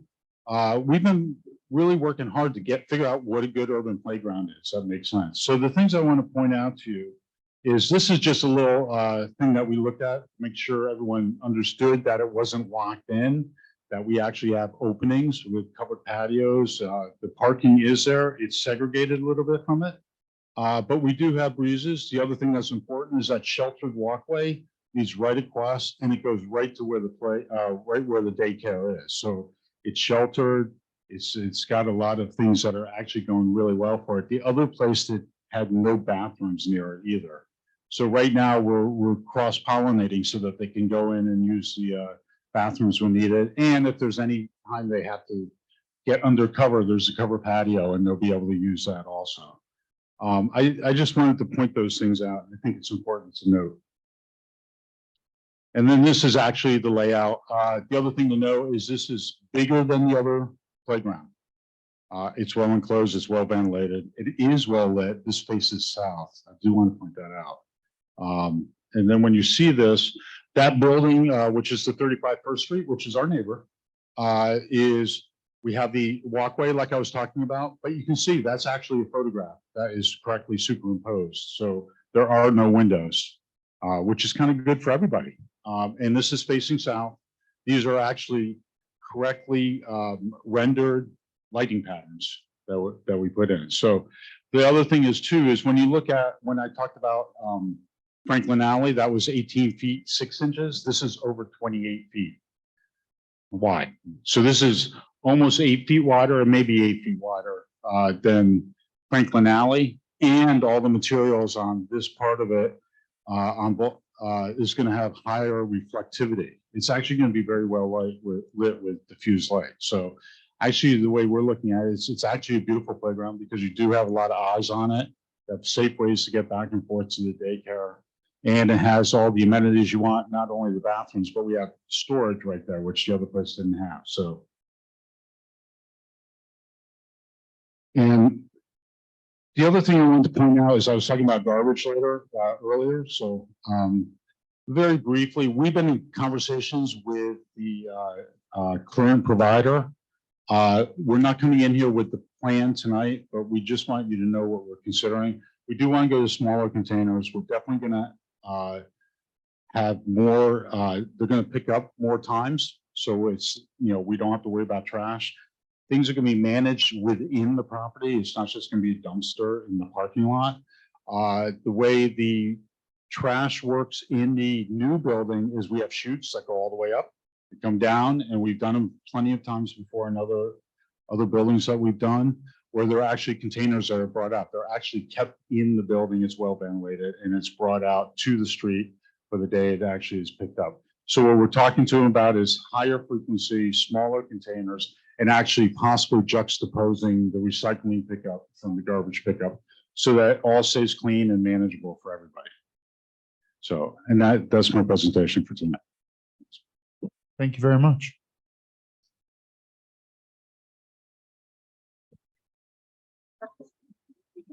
So obviously we have a good number of people here today. Sticking around makes me think everyone's still here for this project. So we called this meeting as a public hearing. I'll open the floor.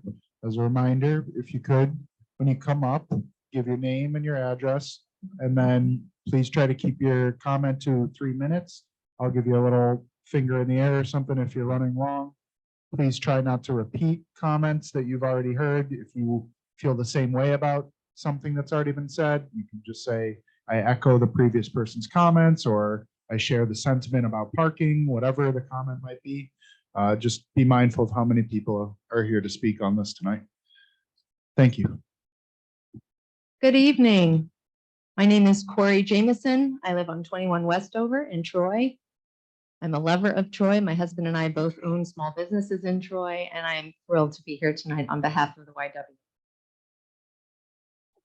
I'm also a former board president for the YWCA of the Greater Capital Region, and I remain a strident supporter of the YWCA. I am firmly in support of the proposal here tonight for expanded supportive housing on First Street in Troy. To me, the YW is the embodiment of courage.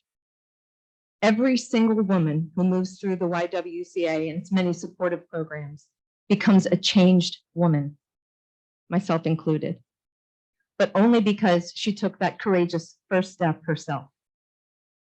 Thankfully, the YW is here each time to help women take that first step. It's the first step towards stability, sobriety, a job, safety, security for families, learning, growing, becoming independent.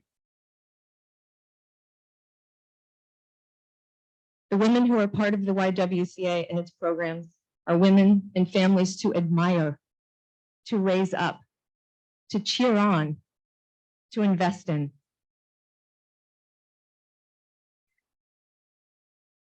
As we are here tonight, there are more than 300 women waiting to take that first step.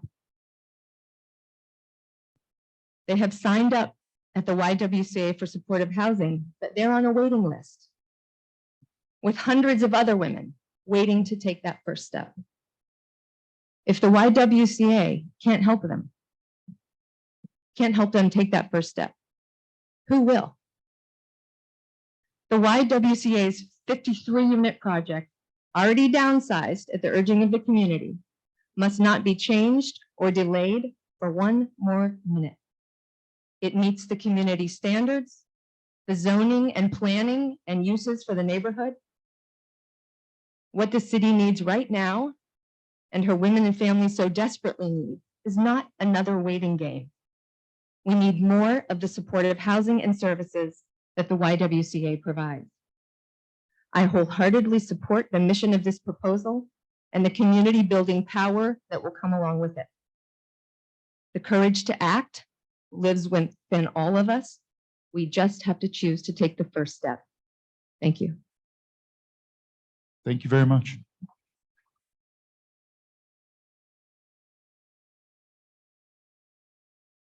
Eric, do you think we could have some kind of a list so people can put their names down? You don't have to stand in the aisle. Yeah, like a sign in for anybody who wants to speak. That way people don't have to stand for however long.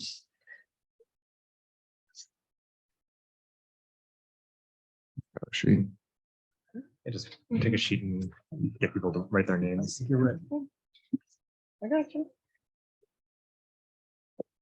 By all means.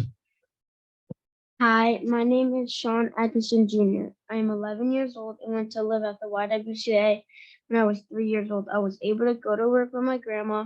The staff was very nice to me. I helped a lot of people with food and a home. They treated me like family. I think another building would be good because it would get other families off the street and be safe. It taught me how to stand against racism and bullying. I was so glad that there was a place like the YWCA when I had to live with my grandma. It would be nice to have another building so other kids can feel the way that I felt that might be homeless. Thank you very much.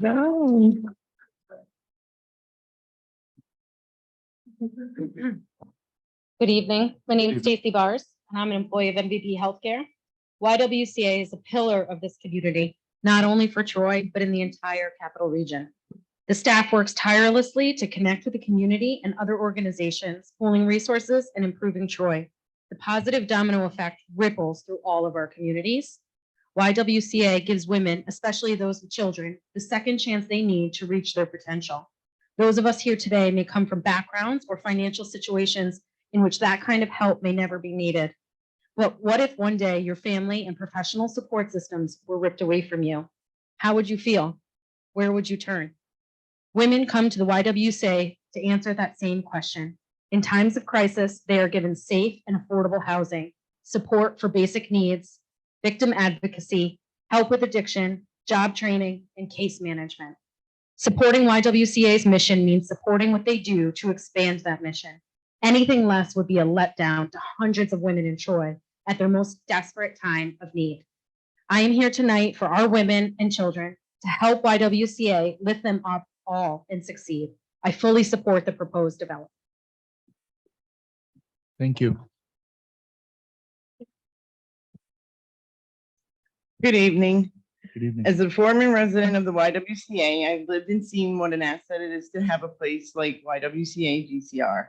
I have seen firsthand how crucial it is for Troy to have another building to provide for families like it did for myself and my grandchildren.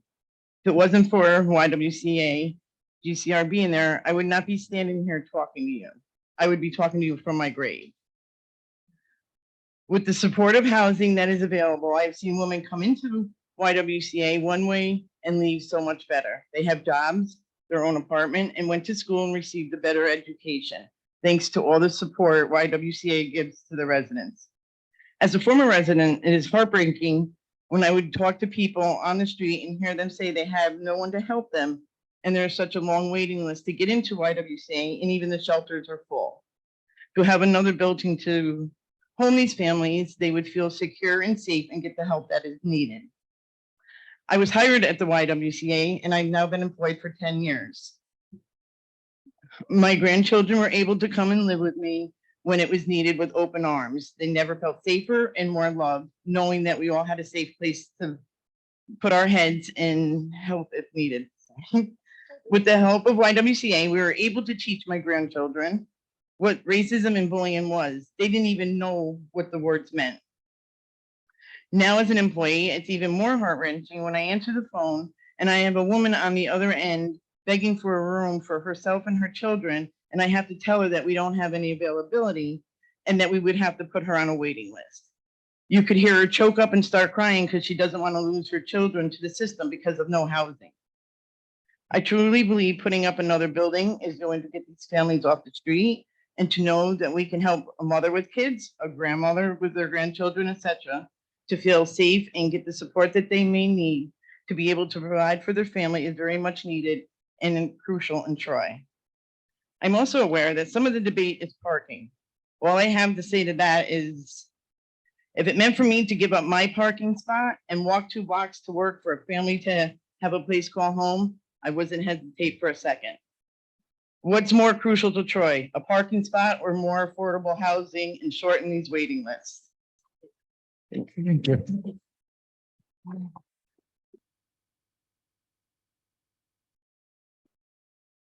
Thank you. So just so everyone understands, so we have the first few people who were in line, signed up on a list here. There's also another list going around the crowd. It's the same list, it's just a continuation. So please, if you do want to speak, you're still permitted to speak, just sign up on the list there. That list will come back to us and we'll continue reading the names off the list. So Roddy's going to call up the next name now. So the first one written was Taryn Rackmeyer.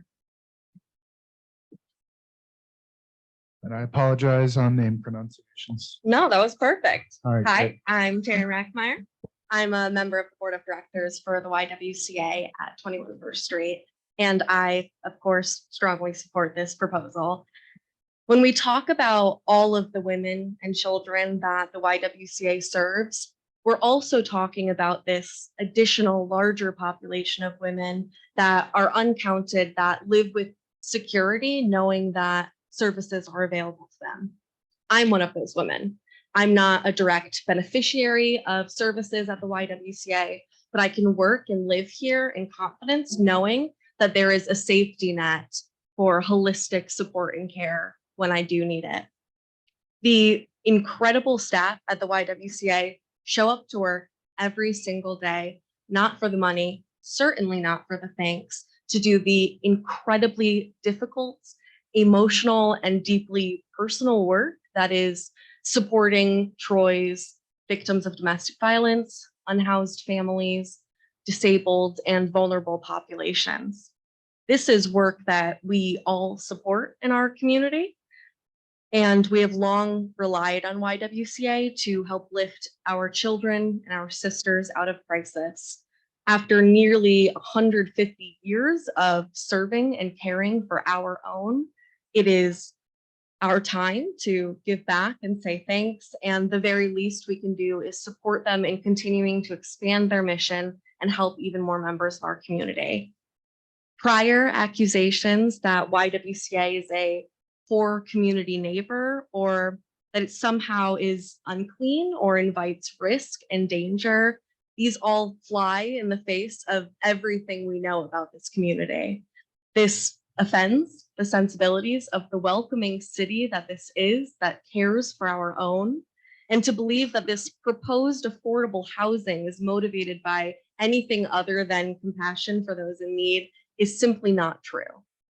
I'm moved by the feeling of community and friendship that radiates from YWCA. It is a sense of comfort and home that can only come when people feel safe and secure there. And Troy must do everything it can to create more of those safe spaces for more community members. Thank you. Thank you very much. Next was Nicole Stein. Hi, good evening. Nicole Stein, 3007 Squire Boulevard in Springerlands. Thank you for the opportunity to say a few words. I too am a board member of the YWCA. I've been involved for many years now, and I've also been involved in numerous nonprofit organizations for the past 25, 30 years. And there is no other organization in this area that is more impactful, that changes more lives. And the fact that women and children can find a safe place to live and contribute to society as well is one that is demanded for. So thank you for this opportunity, and I fully support and hope that you vote tonight in favor. Thank you. Thank you very much. Next was Carolyn Nagy? Nagy. Nagy. Hi, I'm Caroline Nagy. I am not affiliated with the YWCA. I just really like affordable housing. I'm a resident of 168 2nd Street. So I'm a homeowner. I'm not like on the block, but not too far from it. And I own a historic home in a historic, designated area. So I very much appreciate historical preservation and also the difficulties of maintaining older homes. I guess I wanted to start by saying like I live in Troy. I love Troy, and I think our indifference to the genuine human needs faced by many people in this town is really a matter of great shame. It's deeply shameful that this county has the highest eviction rate in the state, worse than the Bronx, worse than places that you might think of in New York City that have high evictions. No, it's us, and we're the biggest city here, so it's Troy. It's not, they're not like evicting people out in like Eagle Fault Mills or whatever. I would just like to say that I think we all have an obligation to care for people in our community, and I think as members of the Planning Commission, I think that includes supporting this development. I want to talk a little bit about why obviously we need this. There's a huge need. You heard about the number of folks on the wait list, but I also want to talk about for a second our country's very shameful history of racial segregation. And while I'm not obviously don't know individual motivations of folks opposing it, I just want to say that wealthy homeowners opposing affordable housing is a tactic that is quite established and very common in the U.S. And that's why we have so much racial segregation in our suburbs. And I don't think that is what we need to do here. A third of the YWCA's housing population is Black, and many of the folks on the 300 long waiting list are Black as brown as well. I think this is a matter of basic morals and of racial justice, and that's why I support this program at development and urge you to do the same. Thank you. Thank you. Next was Hannah Stenzel. Hello. My name is Hannah Stenzel of 9 Ellesmere Ave, Del Mar, New York. I'm a member of the board of directors for the YWCA of the Greater Capital Region. And how many times have I heard someone in the Capital District say, this could be so good, we really need this, but we can't get out of our own way. I don't want that. I want to be fiercely supportive of the people who are doing the hard things, the good things, the big things that bring benefit to us all. And that is the YWCA of the Greater Capital Region. They are a tireless beacon of positivity to the entire Capital District. And I could go on for an hour, but here's what is most important. The entire team at the YWCA and every single person who donates and volunteers is bringing desperately needed infrastructure to Troy in a way that no one else does.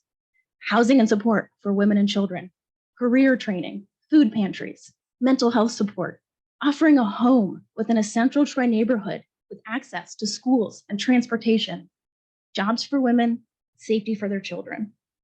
YWCA, GCR, and Spring City Development have designed a well thought out and pragmatic plan to expand. They've taken great care to ensure there is as little impact to the community as possible. The building will fit with the neighborhood architecturally, there is good traffic flow, and it will be safe. Full stop. For a moment, set aside the minimal personal impacts, focus on maximizing the positive impacts, the right kind of attention, additional needed funding, community partnerships, trained workforce, and more will all come to you, to us, directly because of this. Therefore, I stand in proud support of the proposed YWCA supportive housing development. Thank you. Thank you. Next is Kate Wood.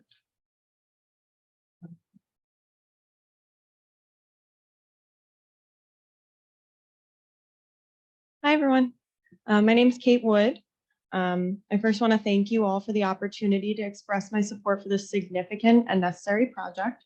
I currently work as a behavioral health specialist over at St. Catherine Center for Children. And I've worked in a couple different roles there, mostly in prevention, currently working in a primary prevention program. And I stand here tonight as an unwavering supporter of the remarkable work accomplished by the YWCA and their consistent effort to improve the lives of all who have been historically overlooked and oppressed in the greater capital region. Like I mentioned, over the past 3 years, I've worked with many different families, many of whom find themselves entangled in the welfare system, often with little direction or support on how to navigate it. It's with the utmost conviction that I say that the most pressing issue demanding our attention when we enter these families' lives is their housing situation and the lack of safety and stability it offers them and their families. I have witnessed firsthand the precarious nature of their living arrangements, some at risk of losing their homes and others forced into unsafe environments because they have nowhere else to turn. Tragically, many of the people I have worked with have had to continue to endure abusive relationships because they see no other option to provide shelter for themselves and their children. Their lack of access to affordable, safe housing is often what leads to their involvement in the system in the first place. And I wish desperately that a resource like the project the YWCA has proposed would have been available to these folks when they needed it most. While I hope that this insight will help to garner the support necessary to launch this vital project, I recognize that oftentimes those who do not spend hours sitting with families at the DSS office in an effort to connect them with benefits, or spend evenings on the phone with emergency shelters long after the workday has ended, may struggle to comprehend the direct impact of this issue. Let me be very clear. This project will not only change lives, but ultimately it's going to save them. I don't want to take up too much of your time, so I'll end by saying this. Homelessness and unhoused folks won't disappear if they're ignored. You're not more deserving of a safe shelter simply because tragedy has not hit you or your family and left you in a financial hole. You are not more deserving of safe shelter because you have access to mental health resources and the ability to navigate and afford the system. You are not more deserving of a safe shelter because you have a support system around you that is both able and willing to step in and help you if you need it. Simply put, you are not more deserving of a safe shelter than anyone else. Many of us are not comfortable admitting just how close to facing housing insecurity we all are. And I urge you to not allow personal biases stand in the way of this project and the work the YWCA has been doing and continues to do. Thank you. Thank you. Next is Chester Bennett. Hi, good evening. My name is Chester Bennett. I'm not directly affiliated with the YWCA, but I'm also just really passionate about housing in the capital region. Rents have gone up 30% over the last 3 years in our metro area, and that means more people in desperate situations, just like you've heard everyone describe tonight. And housing is at the core of so many of those problems. If you don't have a shelter where you can keep yourself safe, You're not gonna be able to get a job and a career and build up your life. So I want to speak a little bit to some of the concerns that I think were raised about this project, about emergency calls and strains on the community. First, the City of Troy City Council and other leaders have heard, and the firefighters are receiving $130,000 in federal assistance for firefighting equipment. And the city has accepted a Homeland Security grant for $3.6 million and expects to hire up to 24 more firefighters. I'm not really concerned that Troy is going to not be able to suddenly provide emergency services after this building goes up. But secondly, let's think of the alternative. The alternative is not that the people are no longer in our community and don't need help. The alternative is that they're in more dangerous situations that actually are more likely to result in the call of emergency services. This is a nonprofit who's trying to use their own land to provide services that will decrease the harms in this community, not increase them. Living on the street without heat and air conditioning or water, or in an abusive household, that's not a safe situation. It's not a situation that means that the community is better off. And that's the alternative here. Whatever we want to pick at about this project, the alternative is more homeless people. And that's not good. That's the worst thing we can have in our community. Not because those people we don't want in our community, because those people don't have homes and they need them. So I'm a really big supporter of housing. I'm a really big supporter of YWCA, and thank you for giving me the time to speak tonight.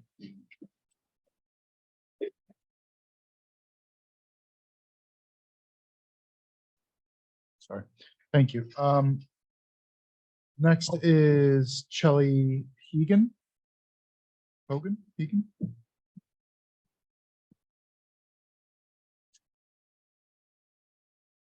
Hi, my name's Shelley Hegan. I live at 37 Pinewoods Avenue in Troy. I work with Upper Hudson Planned Parenthood on Hoosick Street, and I support this proposal enormously. My organization knows firsthand that the biggest social indicator of good health for a community and all people is housing.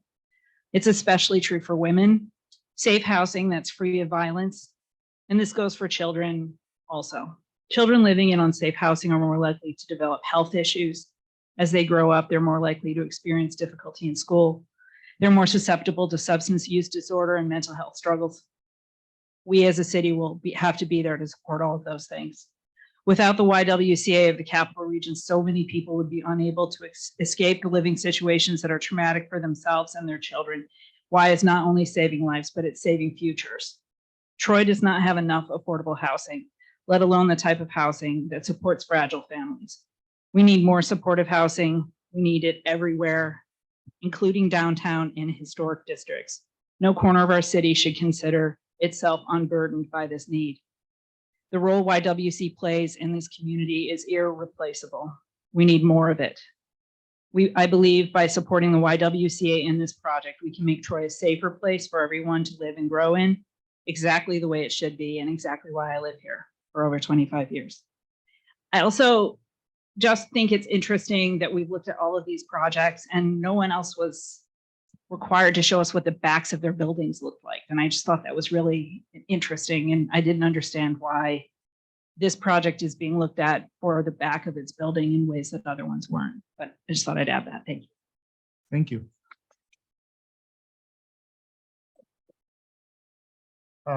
Next is Emily Wager.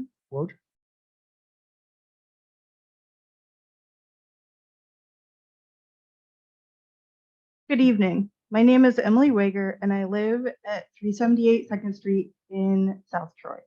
I see fragile families all the time. In a community meeting at YWCA, and then at the last meeting here, we heard from speakers who say YWCA is a source for illicit drug activity, who say that YWCA should not provide so much housing downtown, who say that YWCA is lying or getting fooled by its developers, who say that YWCA cannot count cars or parking spaces, who say that YWCA staff goes missing from the facility at random times, and who say that YWCA leaves garbage, condoms, and needles all over the neighborhood.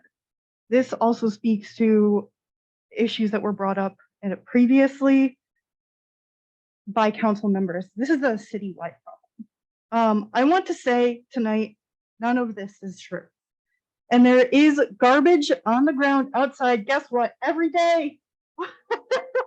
YWCA is why the YWCA is hoping more than 150 people re-enter sobriety or society or the workforce of their family life. But they will go get the garbage and pick it up too. I support YWCA and its supportive housing development in Troy. Thank you. Thank you very much. Next was Angela Ledford.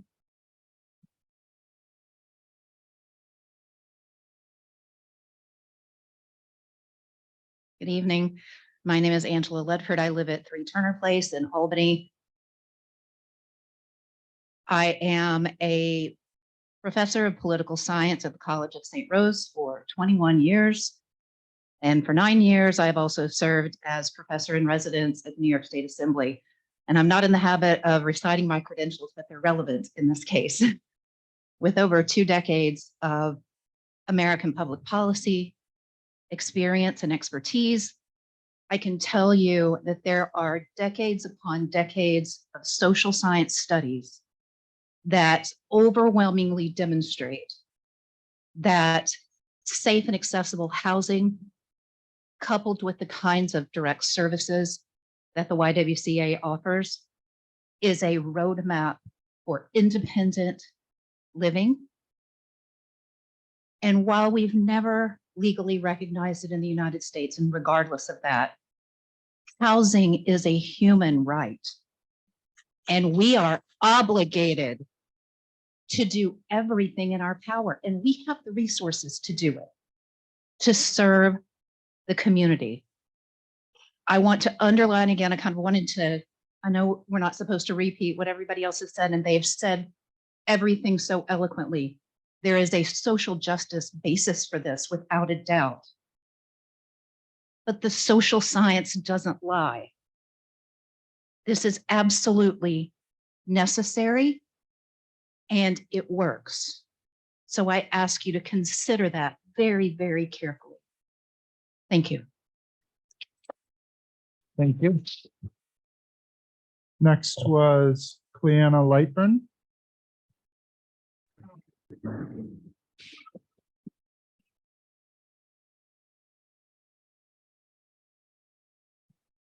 Good evening. My name is Cleanna Lightborn and I live at 22 South Lake in Troy, New York. I serve as the Deputy Secretary for the Justice Center of Rensselaer County, and I'm also on the board for the YWCA. I stand at the microphone tonight in strong and unwavering support for YWCA and its proposed supportive housing development. YWCA provides shelter and safety for marginalized members of our communities and survivors of interpersonal violence, those who still have hope in their hearts and the wherewithal to change the direction of their stories. It's fitting that YWCA is located in the heart of Troy because it is the heart of Troy. Located here for 135 years, YWCA has done much to change the hearts and minds of those in our community and has created essential dialogues around race, racial equity, and women's empowerment. YWCA is the real life success story of Troy, and we should not be doing anything to bar their progress. As we make room for large scale expansions and expensive community investments, we must continue to look in the mirror and remind ourselves that we are not judged on the number of restaurants or grad houses or other amenities we provide in this city, but we are judged in the way that we treat those in need. We must remember who we are and be true to the community and be true to doing what is best for the ones who need help the most. Thank you. Thank you very much. Next on the list was Andrew Ditch. Delch? Andrew? We'll find out. You said all of them except the actual name. It's Deach. DEI. My name is Andrew Deach. I live at 17 New Scotland in Albany, New York. I'll keep this brief because everyone has said pretty much everything that I want to say, except the YWCA empowers women and eliminates racism. And anybody who has that in their mission should not be blocked. Thank you very much. Thank you. Next was Malachi Hendricks.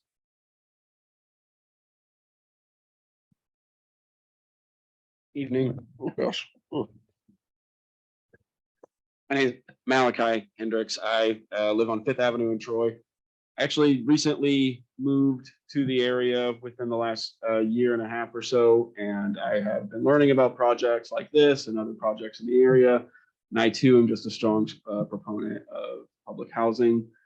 As a formerly unhoused community member myself, from the area that I am from, projects like this wouldn't get the light of day. All I know is that women who are in the unhoused community go through even more strife and suffering, and that those numbers and experiences grow greater and more horrific whenever we add intersectional communities into that. We need to make sure we are providing the proper resources for them to hopefully be able to get out of those situations one day. I hope that we live in that sort of community. Thank you very much. Next was Don, and I apologize, I can't read the last name on this one. Don. Thank you.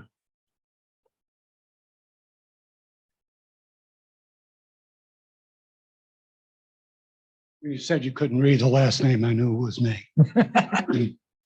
My name is Don Safus. I live at 42 Greystone Drive in Voorheesville, New York, town of Gilman. What am I doing out here? For over 25 years, I've been a member of the Finance Committee at the YWCA of the Greater Capital Region. There's a group of long-term volunteers who are known as the YWCA's godparents. Since the YWCA is a gender-exclusive organization, almost all of them are godmothers, but they call me the godfather. I can't, what everybody said about how wonderful the organization is, how wonderful the proposal is, it's all true. You folks are sitting there with an application before you.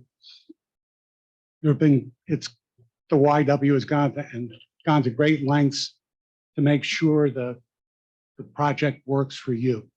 You've got an application that conforms to the city's new zoning code.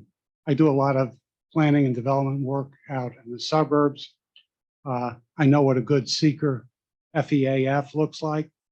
You've got a seeker proposal that meets muster. You should be able to do a neg deck pretty easily.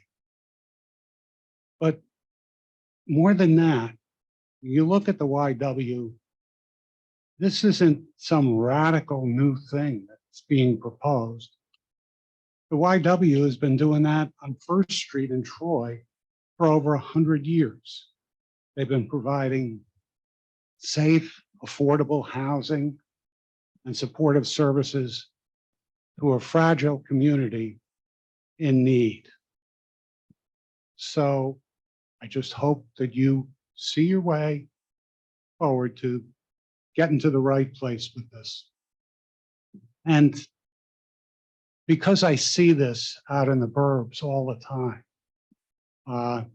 I can't leave without a word on the NIMBY type concerns that have been expressed.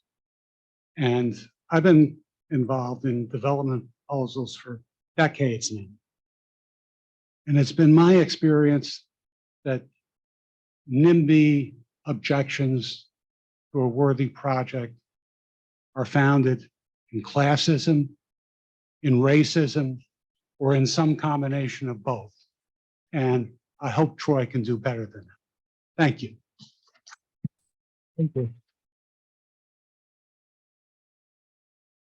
Next was Josephine Brichetti.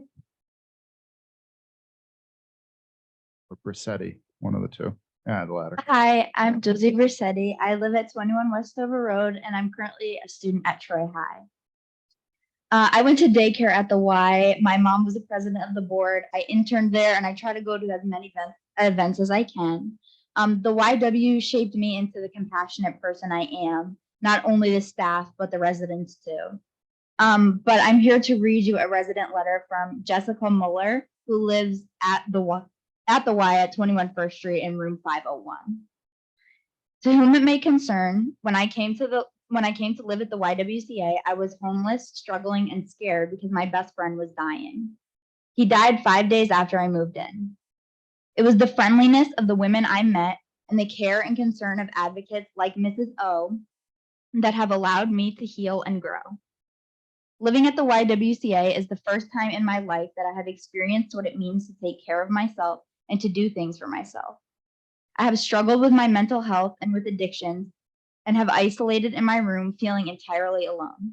But when I have opened my door, I have found friends who show me love and care and concern, who show me what it means to be a woman, who make me know that I am someone that matters.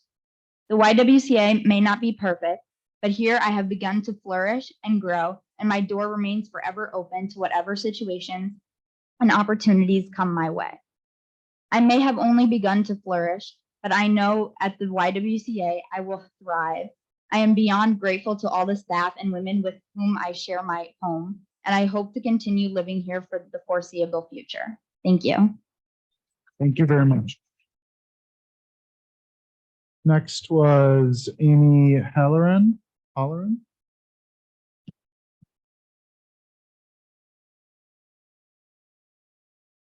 Hi, I'm a little nervous because this project is dividing our city so much. Amy Halloran, 221 10th Street, Troy, New York. For 6 years, I ran the emergency feeding programs at Unity House. We ran a meals program and a food pantry feeding thousands of people every month, thousands of meals too. At the end of 6 years, I realized that it's not food that people need, it's housing. And to witness how much flack is surfacing over supportive housing in a community that is so very economically striated is disappointing. I want to remind us that our city is here for more than the lucrative party times, celebrating the wealth of a very few who built us in the 19th century. We're all agog over our architecture, and I am too.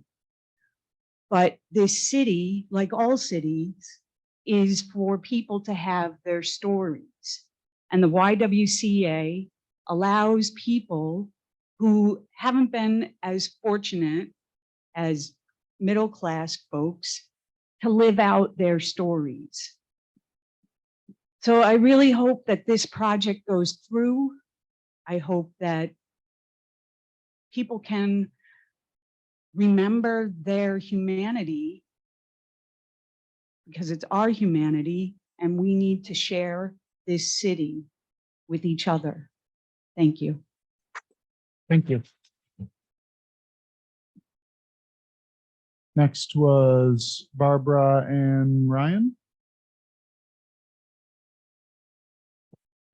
Hello. My name is Barbara Ann Ryan. I live at 21 First Street. I've been living in the YWCA for 21 years. I am tonight one of 2 residents here. There are about 100 adult women. Only 2 of us are here tonight. And I do want to speak for myself and other women who are not embracing this project because of the loss of light and view out the windows. And compared to what everyone else is concerned about here tonight, that may sound insignificant, but when your home is an SRO room and it's only so big and you have a window, it means a lot to have something outside the window. So there are now 25 rooms that are slated to lose what they have. There are now rooms on the air well of the existing Y that don't have anything but a brick wall and another window. but that's a smaller percentage right now. With this project, there would be more rooms that don't have anything than those that do.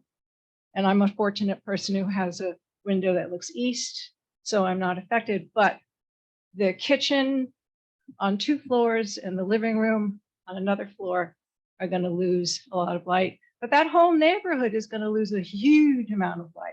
And I think I gather that's what some of the neighbors were concerned about. And I want to say that there are residents at the Y who are really upset about that and will feel that as a big loss. So I'm the only voice here tonight with this point of view. And I think you should acknowledge that I'm one of many at the Y who feel this way, and they're not here. Okay. Thank you for your consideration. Thank you very much. Next was Marcus Alex.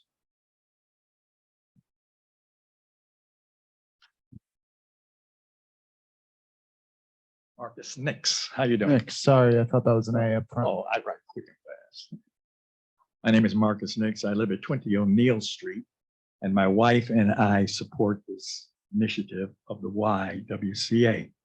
I'd like to take a moment and speak to you just on a conversation I had this weekend with an aunt who lives in Buffalo. This aunt is 92 years old, and she moved to Buffalo in in 1953.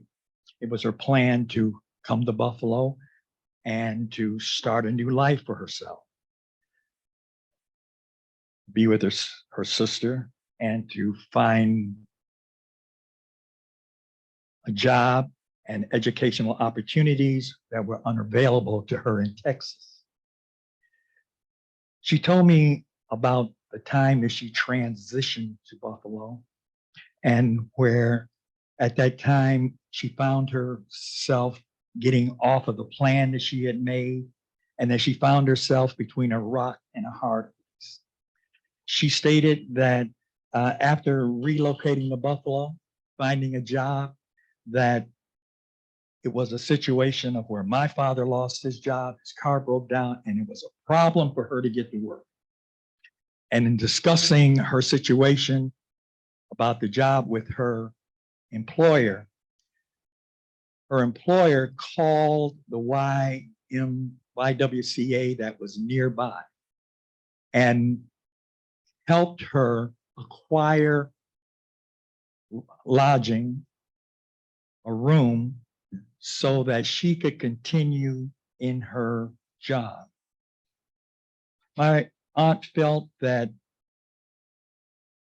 the service that the Y provided her at that time, the acceptance of giving her a room to live in, was vital to her successful relocation to a new city.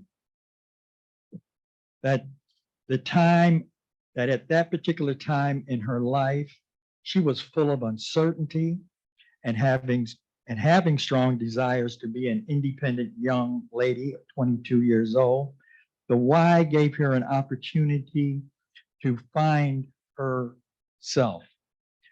It helped her to know where she fit into the world, and in her heart, she said that she would be forever thankful for the 3 years that she lived at the Y. And she feels that today, times are a little different than 1953, that they are more challenging and more troublesome for women of today. And that the helping hand that the YWCA extends to women makes a real difference in some's life between life and death.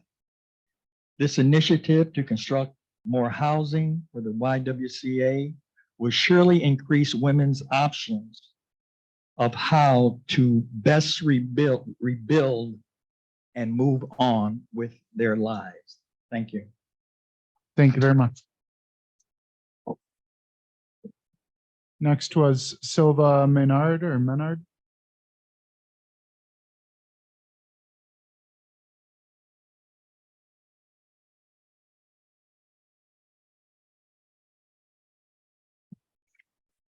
Can you hear me? Yes. Okay.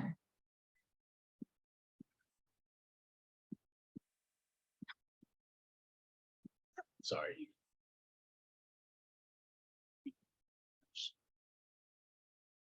Sorry, guys. Yeah. Thanks. Okay. Good evening. My name is Silva Menard, and I live and work on Fifth Ave in Troy with my family. I've been in Troy since 2006 now. I'm a registered nurse, and I have a personal interest in mental health.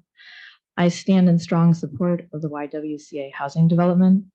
I support their mission, the location, the design, the windows, the safe and pleasant playground, and the positive neighborhood impact.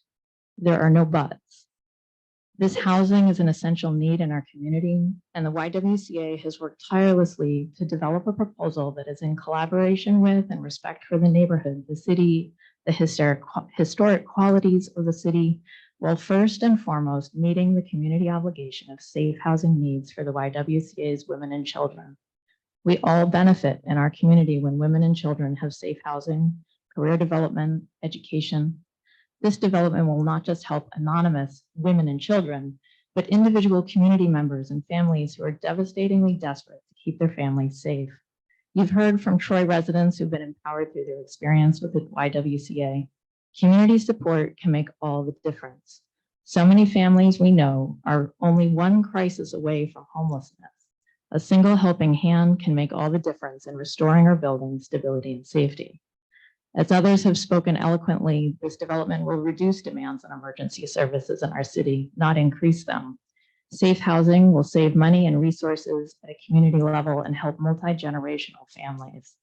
There are no buts. It's time to stop gatekeeping Troy by privilege. Amy Halloran put it so eloquently. Thank you very much. Thank you. Next was either Ray or Rhea Drysdale.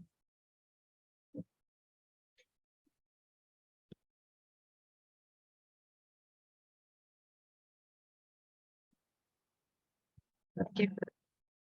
It's Rhea Drysdale, and I'm located at 1504 Massachusetts Avenue up by Fair Park. It sounds like this project is not really a matter of if, but when. And I know that you have to go through the process of due diligence here tonight. I know that there are folks here that are opposing this, and they have a number of talking points and perhaps some legal considerations that they're going to throw your way to scare you and make you have to slow this process down. I am a neighbor that owns a business catty corner to the YWCA. I've operated there since 2015, and we're on the 3rd floor of 5 State Street. It's a digital marketing agency with 12 employees. We have national, international clients, and we're incredibly successful at what we do. The problem is that I can't keep teammates in my office. And there was one night that I was working late and the door opened on me, and I was scared because it was 1 a.m. on a Friday night. Who could be walking in on me?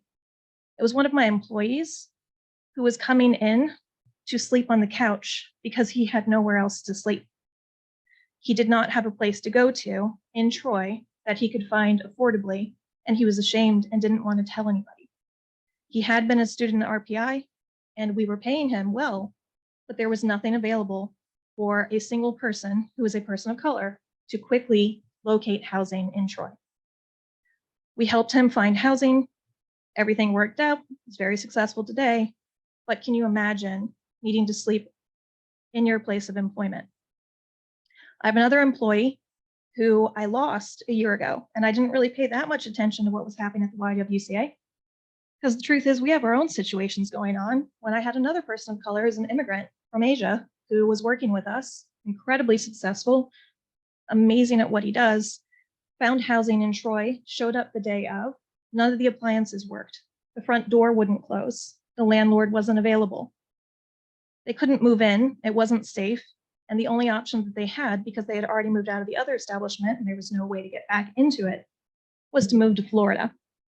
I lost my employee with 2 days' notice. I don't want to make it about me and how I employ people, but the point is, I'm trying. As a for-profit business, I am trying to help bring opportunity to the community, trying to help bring jobs, trying to keep people here. And it's really hard to get my employees to be able to afford and stay in Troy. A lot of them come in, they liked driving in, but they're now at a point where there is no way that they can find an apartment, afford a home, and it's getting harder and harder and harder.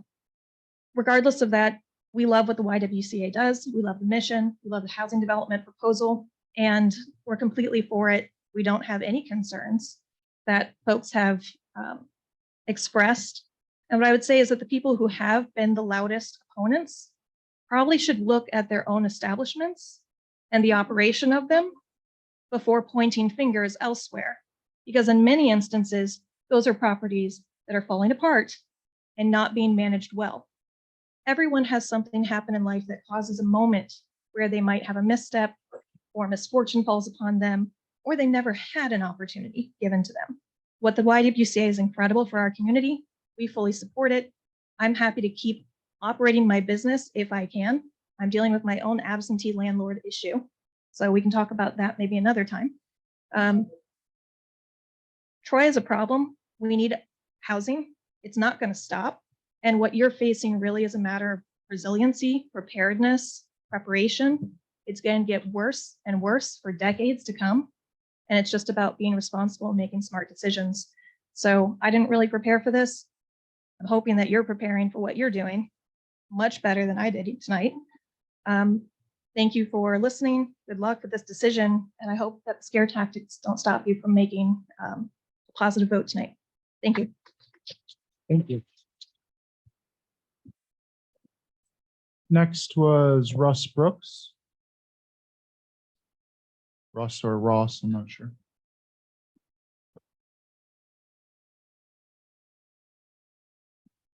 Hi, it's Russ Brooks. I live at 37 First Street.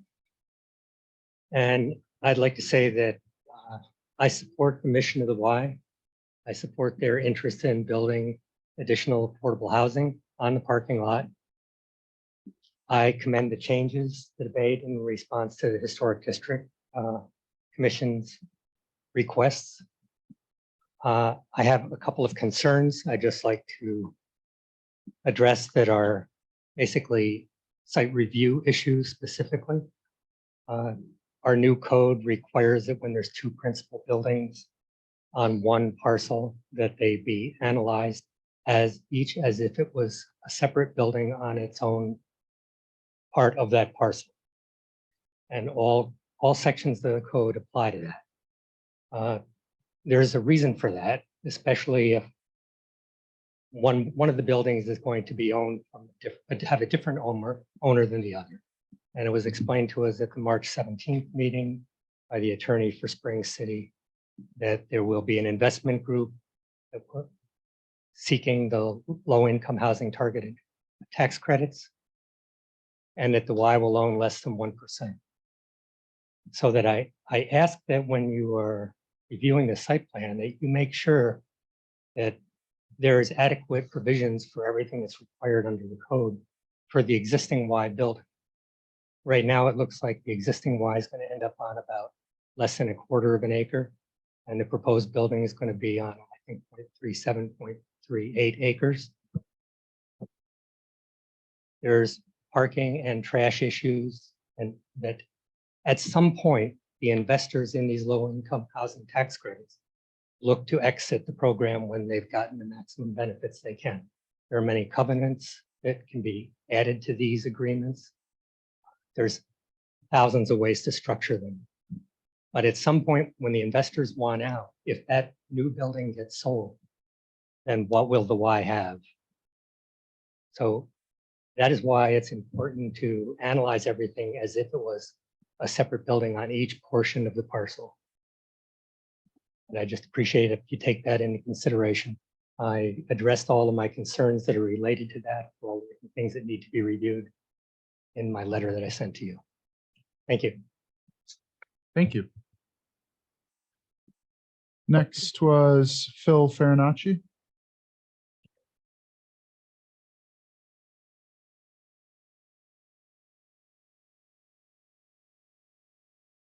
Good job with my last name. That's good. Can I just hand you, just annotated one of the slides that was presented and I emailed it to you, but it'll be relevant as I'm talking if you can be looking at it. Is that okay? Sure.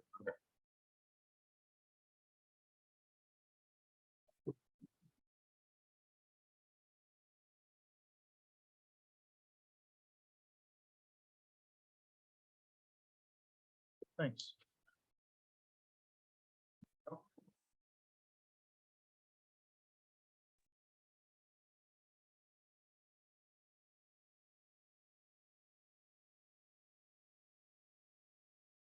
All right, let me just get my info out here. Bill Farinacci, 35 First Street. I'd just like to echo some of the concerns that Russ had, but I won't go into them for time.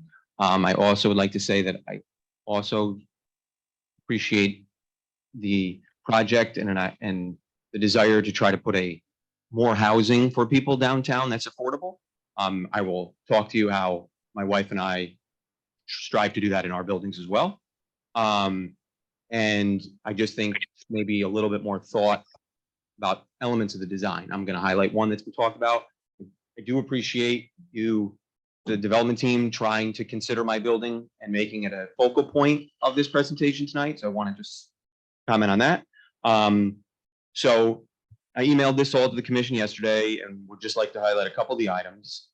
As a landlord, and I know landlords often get a bad rap. My concerns are for my tenants and both my tenants and tenants of neighboring properties and for maintaining my buildings. One other comment is just in the very small, but in the picture that is shown of the playground, there's shown like I don't keep my building up and there's vines all over the wall, but I spend a lot of effort making sure my building looks really good for my tenants and the neighbors. So I spend a lot of time and I do it myself. I'm there most of the time. If I can't do it, I have a contractor. Building footprint. As it's currently proposed, 6 feet of separation between the buildings, I think is too close. On the sheet I provided you, which was emailed yesterday, and one side, there are 15 examples of Troy Alley precedents provided by the applicant, which I personally inspected, and I measured them. Many of these examples were irrelevant as no windows were present. I'd like to highlight the example that's outlined in red. And it's hard in the black and white, but you have this in color too. It's in the presentation. This is a model. This is the example outlined is on 2nd Street, a 5- and 4-story building separated by 6 feet. And the result is a dark and inhospitable space, which would also be difficult to maintain. The 3 I outlined in green are at 10+ feet, provided more manageable conditions in terms of light, air, and maintenance. Many of the buildings, as examples, are much smaller in scale, so you're not going to have the shadow effects that you're going to get from a 5-story building at 6 feet. It's just geometry and angles. On the reverse side is a copy. The reverse side of this, a copy of a 1903 Sanborn map, which shows a 15-foot gap between 35 First Street and the 5-story 33 First Street. It was incorrectly stated at the previous meeting that by the applicant that the entire block was once row houses. I'm not presenting this map to indicate that I'd like to recreate antiquity to the inch, but rather to indicate that the windows in my building were not something added after the fact. There's a gate that's noted on the site plan. The gate to whatever gangway is ultimately created should also extend full width, so management from both buildings can easily move equipment, a lift or scaffolding in and out. 3.5 minutes. I'm sorry. Okay, I'll wrap up really quickly. We have many hardworking tenants at 35 First Street who pay rents less than $900 per month. A gentleman who's lived there who moved from Unity House for over 20 years pays $600 per month, and two young women who rented our studios for $675 while attending school and have moved into 1-bedrooms that are approximately $900 per month. Please consider the spacing of the buildings when reviewing the application to ensure it does not negatively impact the lives of current residents of both 35 First Street and the YMCA. Every unit in 35 First Street has northern-facing windows, and both the proposed buildings and current YWCA have multiple units that will similarly be affected. Thank you for your time. Thank you. Next was David Graham.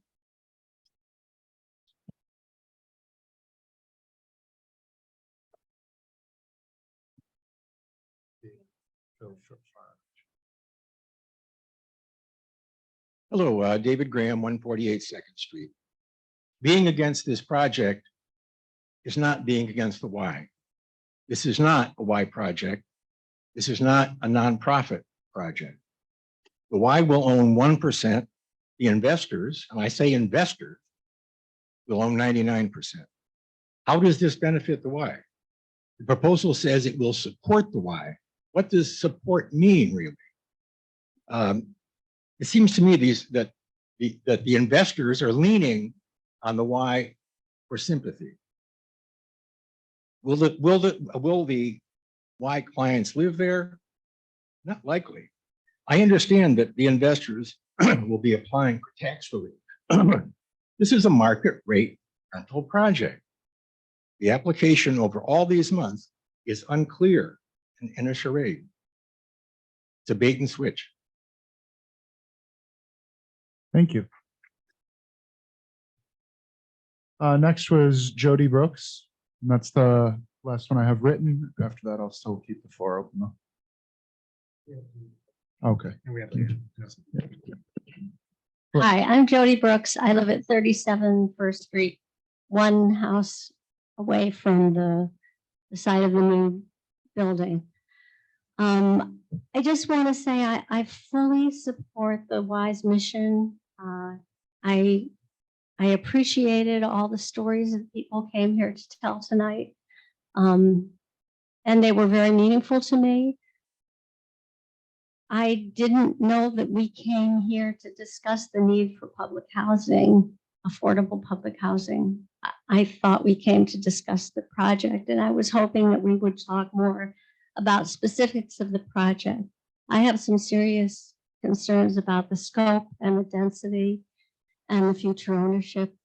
And there are some other specific things in the plan that I don't feel like we got to tonight. So I just feel as though it's really hard for you to make a decision based on what we spoke about tonight, because a lot of it wasn't really germane to the specific building project, not the need for it, but the project itself. Thank you. Thank you very much. Okay, so again, if you want to come up for public comment, still open. That was just everybody we had on the list so far. Yep, we'll finish doing people in the room and then we'll go to Zoom. Good evening. My name's Clark Foley. I live at 182 River Street. And I have lived there for about 13 years, living next to the Y. And I definitely am supportive of the Y. I did just want to, as a very close neighbor, bring a couple things to attention. I know last time I was here, that alleyway behind River Street is a very busy alleyway, and just wanted to hear a little bit more about the plans for the trash situation to see if we can make it as appropriate as possible for the time of the pickup of the trash. I know that the planned room for trash is 292 square feet.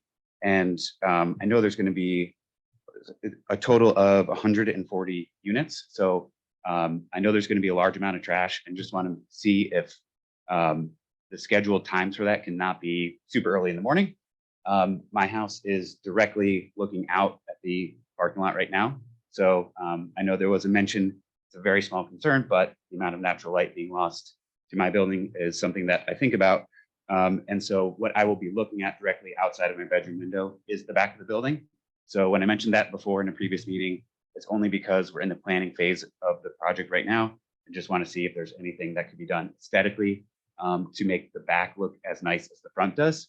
So that was my ask. Like, front has brick. I think it looks in line with the rest of the brick buildings on First Street. So just wanted to see if any other attention can be given to the back, because I'll be directly looking at it myself. And it is very noticeable from River Street when you come around that corner. And I just wanted to echo a couple concerns that in support of the Y, when I hear that there's large developers behind it and tax credits that have a term, I just get concerned about all the heartfelt things that were said about the good things that the Y does and how it changes lives. I just hope that in 10 years after the expiration of the tax credit, the developer doesn't sell the building, especially if the Y has less than 1% ownership. So I just hope that people who are smarter than I are taking a look at that and making sure that it is the long-term best best decision for the Y in the ownership structure. That's all. Thank you. Thank you very much. Anyone else in person for public comment? I understand we still have some people on Zoom. Good evening. My name is Starlita Smith, and I am the Executive Director of YWCA of the Greater Capital Region at 21 First Street in Troy. And I also live at 100 Congress Street. At YWCA, we are dedicated to eliminating racism, empowering women, and promoting peace, justice, freedom, and dignity for all. The work of our mission is to uplift the most vulnerable members of our society by providing supports like our economic empowerment program, homeless prevention, food security services, and our largest program, housing. YWCA of the Greater Capital Region currently has enough supportive housing for 104 women and more than 50 children. But there are more than 300 names on our waiting list. That's 300 women, many of them with children, who are waiting for housing. How long should they have to wait? We surround each of our residents with a range of services customized to meet each woman's individual wants and needs to achieve their goals and become self-sufficient. Our proposal offers support the people of Troy and the Capital District desperately needs. Our expertise, combined with community support, will ensure that this project is well managed and will become a key part of the city's efforts to addressing the housing crisis. I urge our neighbors to approach this development with empathy. More and more women resources like the maternity unit at Samaritan are being stripped away. We need more support in our communities, not less. Will more people living downtown mean more calls for emergency services? Yes. But in part because of our supportive programming, we already had some of the fewest emergency calls of any affordable housing facility in the city. What's the alternative? Unhoused people without heat, running water, without stable employment, or healthcare? People require more emergency services. We help individuals climb out of these situations, and they rely on the system less because of it. YWCA of the Greater Capital Region's doors are open to anyone. Come for a tour, find out about the work we do, and see for yourself what happens inside of 21 First Street. If you do, you will be proud of our work. You'll be proud of the supports that are in place when people need them, because anyone at any time could use them.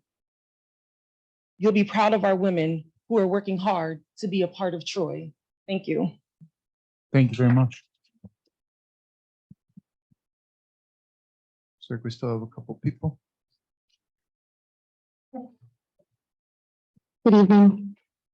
My name is Jamie Kraus. I live at 10 Ledgestone Road in Troy, and I'm the Director of Development and Marketing at YWCA of the Greater Capital Region. YWCA has changed my life. Seeing and understanding the work that we do is humbling and empowering. I don't provide the direct service, but I honor it. And just in regards to the comments about the project, I mean, the understanding is that people can come and say if they support or they do not. And we know that many people came here tonight to say that they are in support of the project. We help our residents find their voice, and we amplify the voice of marginalized people. So tonight, I'm here to represent some of our residents who support this project. I'm here tonight to be the voice for the residents of 21 First Street. I'm here for Sierra in room 201, for Christina in room 305, for Luana in room 306, for Jordan in room 311, for Barbara in 314, Michelle in 316, Monica in room 323, Amber in 331, Leslie in 401, Greta in room 420, Marilyn in 424, Teresa in 428, Angela in 434, Christina in 436, Tammy in 438, Jessica in 501, Lori in 512, Jackie in 519, Amy in 520, Maya in 534, and Hannah in 330. And it would take me more than 3 minutes to recite all the names of our residents who do support this project, but they would like to have it built, the project. They would like their own kitchen and a private bathroom at 23 First Street. Thank you to all of our friends who are here tonight. It means so much to see all of these people show up in support of this. I've heard so many people say over the course of these last few months that they support our mission, that they support YWC, the Greater Capital Region. But as the person who does the annual report, I've never typed their names on my donor list.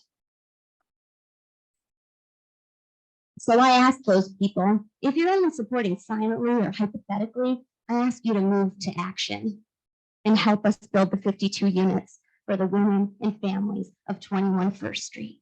Thanks. Thank you.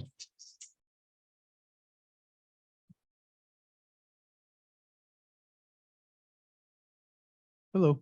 Hello. My name is Dan Pfeiffer and I live at 143 9th Street. And I'm here to support the YWCA expansion. And I'm also a donor. I encourage others to set up a recurring donation. I wrote to you this email and I'm just going to read it out loud for everybody. And it's a personal story that I have that connects to the YWCA. In 2021, my family offered the downstairs unit of our multifamily home to a friend of a friend. Our offer was for her to stay for a week leading up to the new year, as she was in desperate need of a safe place to live and didn't have an alternative. She moved in and New Year's came and went. We had some flexibility, so we offered her to stay a little longer till she found another place. Gradually, we realized our situation was going somewhere unexpected. Our guest had moved her belongings in for the long term, and we learned she was unvaccinated for COVID-19. Given that we had a shared airspace between our units and the COVID Delta wave was near its peak, on January 2nd, 2022, my family moved out of our home until we could figure things out safely. Over months, she continued to refuse to leave, insisting that she was our legal tenant. It would not be until April that we could move back in. This is myself, my wife, and my 3-year-old daughter. So after a housing court judge decided that she had no legal right to live at our residence, then we could move back in.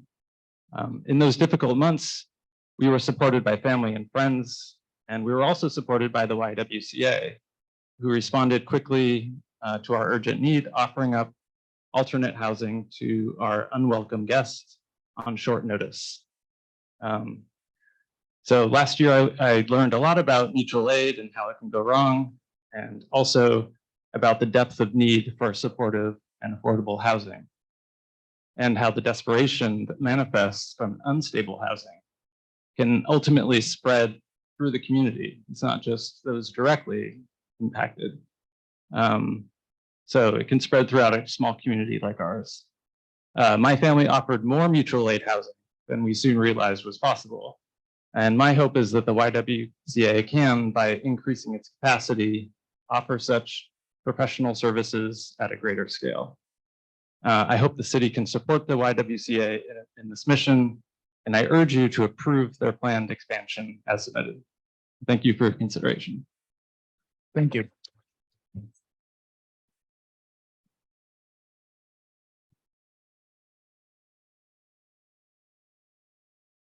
Hello. Hello, my name is Samantha Taves. I live at 182 River Street. I'm up here not for a comment, but really to ask 3 questions that I hope the board or the applicant can answer for me. I've heard about a lot of wonderful things that the Y does tonight. I appreciate those services. Over the course of many meetings that I've attended about this project, this is the first time that I've heard it called supportive housing. Up until tonight, I've always heard it called low income and mixed use market rate housing. So my question is this truly supportive housing? Are the services at the project going to be available, or are the services at the Y going to be available to the individuals that live within the project? 2, who is the landlord? Is it the YWCA or is it a different landlord? Who is going to be the leasing agent? Are people from the Y going to be actually put into the housing? And 3, because I've always heard up until this point that it was a mix of low income and market rate housing, I would like to know what that blend is, because I've not heard that answer yet. Will there be market rate housing? If so, what is that ratio? Thank you. Thank you very much. Anyone else for public comment? One more. Hello, my name is Nathaniel Gaines. I live at 378 Second Street in South Troy. I've been a resident of Troy my entire life since 1988. I was homeless for a while. I'm not affiliated with the YWCA. Obviously, I did not receive services from the YWCA, but I have received services from many of the services that are available in Troy, like Unity House and Joseph's House. But I'm not here to share any of that. I'm here to show my support. I echo the words of the women before me who shared their harrowing stories, but I also work at the Office of Facilities Planning at the State Education Department. I see a lot of building permits come in or building projects come in. I see a lot of architecture plans. And I have to say, in terms of what we've seen tonight, this is probably the most well thought out building that I've seen. This is probably the only building that you can see in this space that would preserve the historic character of the neighborhood. I can't, if you put that old Verizon building up to this, it doesn't even match. It can't even be compared. Thank you for your time.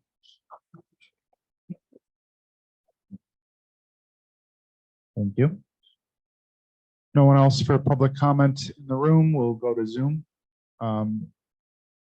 Just give a moment. I know a few people in the chat had already indicated they wanted to speak. So Eric, I guess we should go in order. If you could, again, just do the raise hand function. I think there is on Zoom, and then Eric will unmute you or call your name.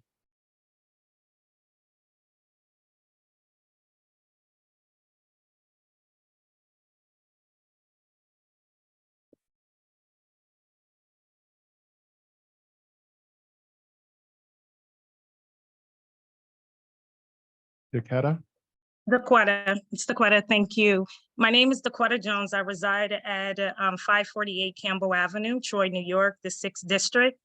E.B. White once said, "I rise in the morning torn between a desire to improve the world and a desire to enjoy the world. This makes it hard to plan the day. Today is one of those difficult days." I had the pleasure to serve as YWCA GCR's executive director for nearly 6 years. It has been the vision, a dream to expand affordable, supportive, safe, transitional, and permanent housing for the greater capital region. It was quite concerning and upsetting to have a waiting list of over 200 women and families seeking affordable, safe, and supportive housing. YWCA of the greater capital region has served this city and the surrounding communities for longer than any of us breathing. 1883, YWCA GCR was founded in this city. 21 First Street isn't YWCA's first owned building. In fact, YWCA GCR built 33 Second Street, which was the first owned building. As a result of need, the Cluett family built 21 First Street and deeded the building to YWCA for $1. This building is owned by YWCA and will remain owned by YWCA GCR. For those who do not understand tax credit, take some time and go visit the National Councils of Nonprofits. I am so disappointed to live in a community that is so comfortable with hurtful rhetoric, hatred, racism, and classism. This is not your city alone. This is our city. Just imagine what this city would be like, would feel like if all the human services nonprofit vanished. I guarantee you that you would be begging for them to reappear. The women that reside at YWCA come from different walks of life. They have been formal deans, educators, engineers, civic workers, clergy, and it's also women and families escaping domestic violence, homelessness, and substandard housing who rely on YWCA GCR to get back on their feet, to feel safe, to feel seen, to feel supported, and to know that they are not alone because YWCA GCR got them. Any one of us could have a devastating, life-changing circumstance that will lead us to YWCA GCR, where there is 24-hour support, services, programs, and case management. What many of you do not realize that YWCA GCR is home. Just as your home is home, YWCA GCR is home. There is an expectation that this city will increase its population. How do we expect that to occur without creating affordable housing that is accessible to all Trojans? I listened to last month's outcry from the fire department, and my question is to the city of Troy. How are you resolving this issue? With the population growing or the hopes of it growing, we must have more support for first responders. However, that should not deter YWCA GCR from expanding housing on their property to address the housing need. We talk about land and property ownership, but can we recognize who land this really is? And I want to actually pay homage to the Mohegan people. And in closing, housing is a human's right. And I ask this question to everyone sitting in that space, especially that do not support this plan. Who are we, City of Troy? Who are we and what is our legacy? I stand 10 toes down firmly with YWCA GCR, and I urge you to approve this housing project. This challenge of YWCA GCR expanding housing reminds me of this quote: when you're accustomed to privilege, equality feels like oppression. Thank you for the time to speak. Thank you.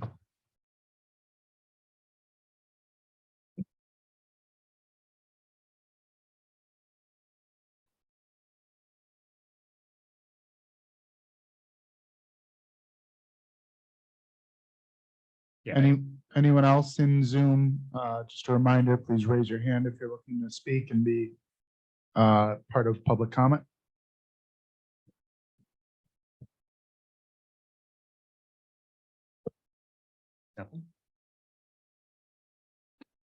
Okay. No others? Oh, good. Okay. Anyone else one last time for public comment? Okay, then I'll take a motion to close the public hearing. I move to close the. Yeah, this is just public comment. So after this applicant will speak, commissioners can ask questions. It's just closing public comment period. I move to close the public hearing. Okay, moving to a vote. All in favor? Aye. Aye. Okay. So would the applicant like to address any of the comments or questions raised tonight? Good evening, Libby Carino on behalf of Spring City and the YWCA. I wanted to just answer some of the legal issues that were raised. The first is the ownership structure for the project. It was set forth at the last meeting, but it is absolutely the YWCA's property. It will remain the YWCA's property throughout. The tax credits are for a 10-year period, but are required to be extended for 15. The question was asked about what happens to the land when that expires, and the building will belong to the YW as well as the land. As far as understanding how HCR tax credits are structured, this is the state statutory scheme. The covenants required for this project will be overseen by the state if the project is selected for funding, and it will be compliant with the IRS policy on investor, under Section 42 of the code. So these things are far beyond the scope of the Planning Commission, with all due respect. And beyond that, I wanted to say that we do at this time consider the matter of ownership closed. And the reason for that, and I know that your counsel is here and can advise you on that if there are questions, but no one else here tonight was asked about how they intend to own the property in 15 years. No one was asked how they're going to control rents. No one was asked those kinds of questions.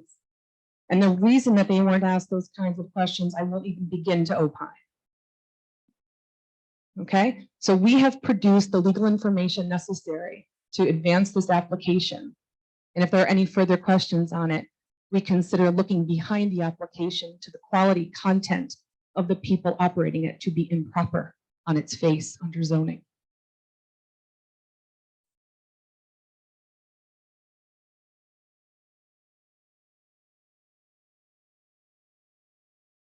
I'm going to touch on a couple of the things related to the building that were spoken or brought up.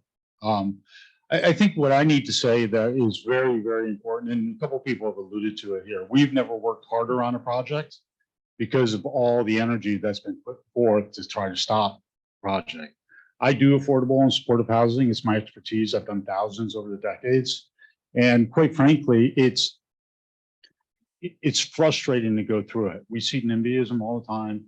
I see it wherever I present. Now, I live here. I want to say it for the record. I live at 19 Linden Avenue, Troy. My office, I chose to move to Troy, is 283 River Street. I've been running here for 10 years now. And I just want to say that a lot of the energy, and I know a lot of the developers that were before here, and some of them are our clients, and I look at what the efforts they have to put through to get an approval compared to what has been put forth by the developer, by the Y.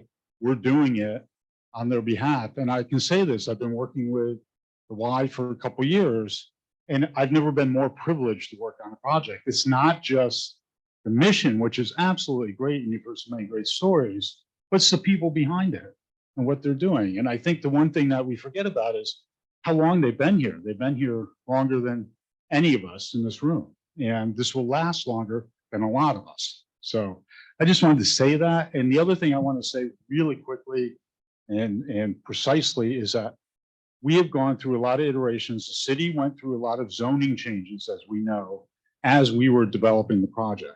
As we developed the project, it always met the zoning laws. It changed on us, and we met the zoning laws. And so we've done all of those things.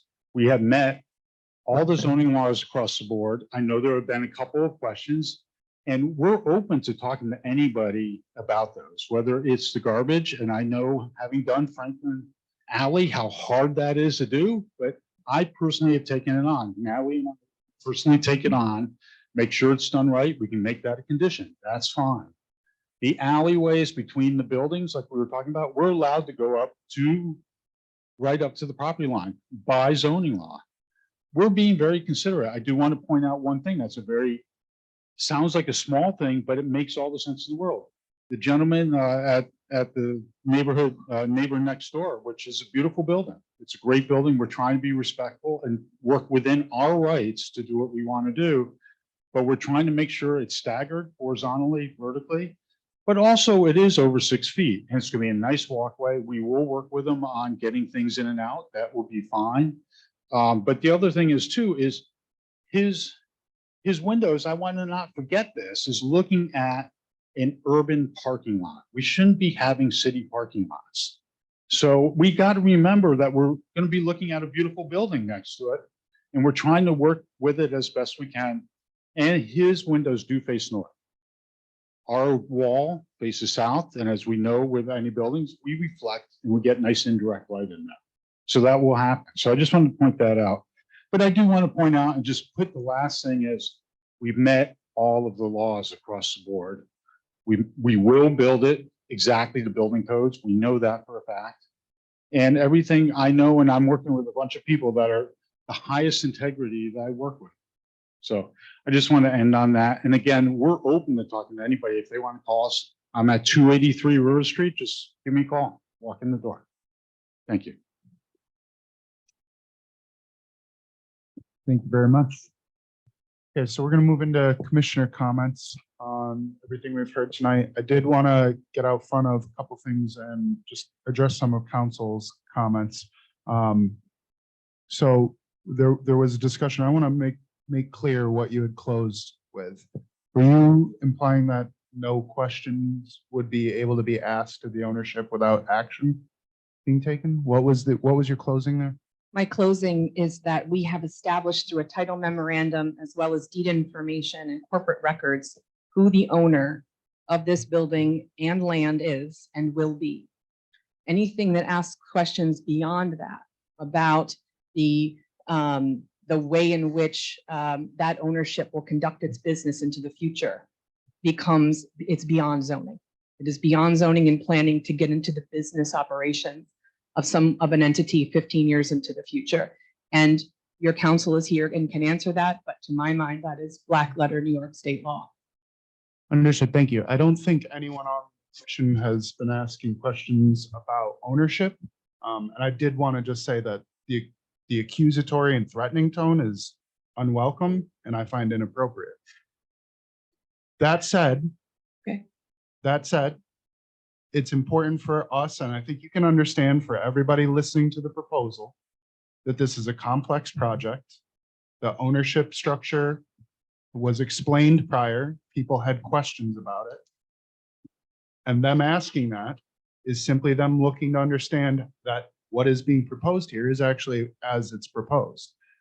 I'm very supportive of this project. Get out right up in front and say that.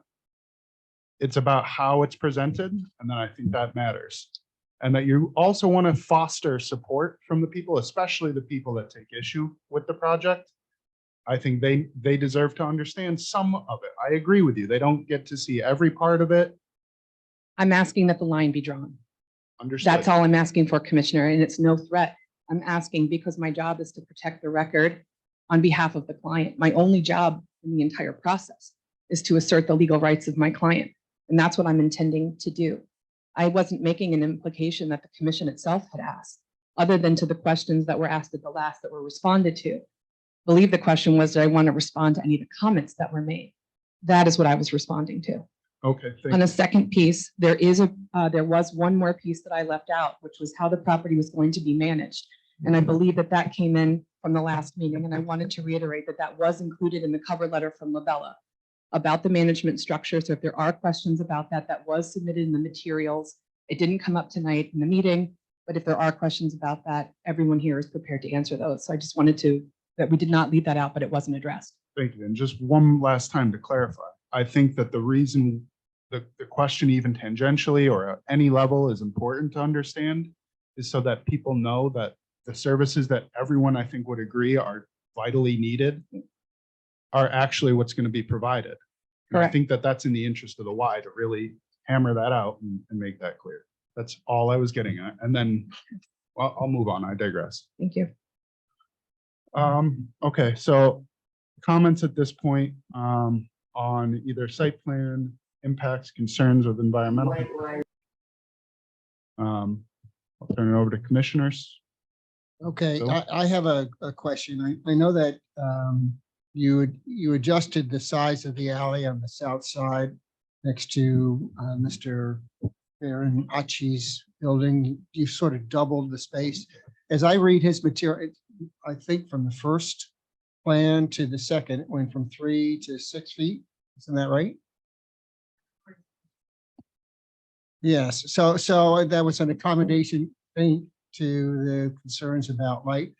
If I understand Mr. Farinacci's concern now, and light is important to the people who are living there, and both in the Y building and in that building, it's a legitimate concern about the plan design. If you look at the examples that he's provided that I think he would be satisfied with, he's talking about an adjustment of a few feet. Is that possible to expand that space and maybe on the other side as well? Is that something you could consider?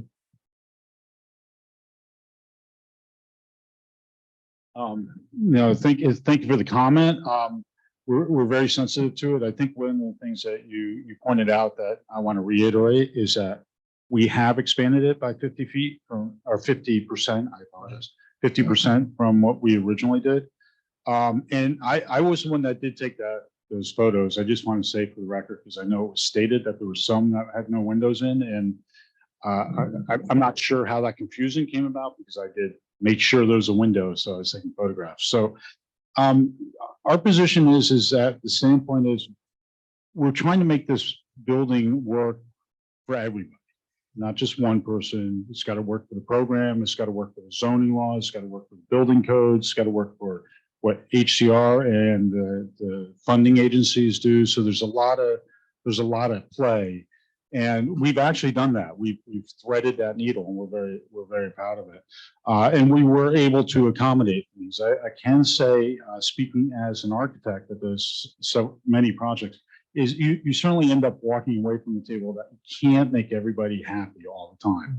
And then this is one of those cases that we really tried. We've made sure our windows were staggered. We are putting up a nice building right next to him.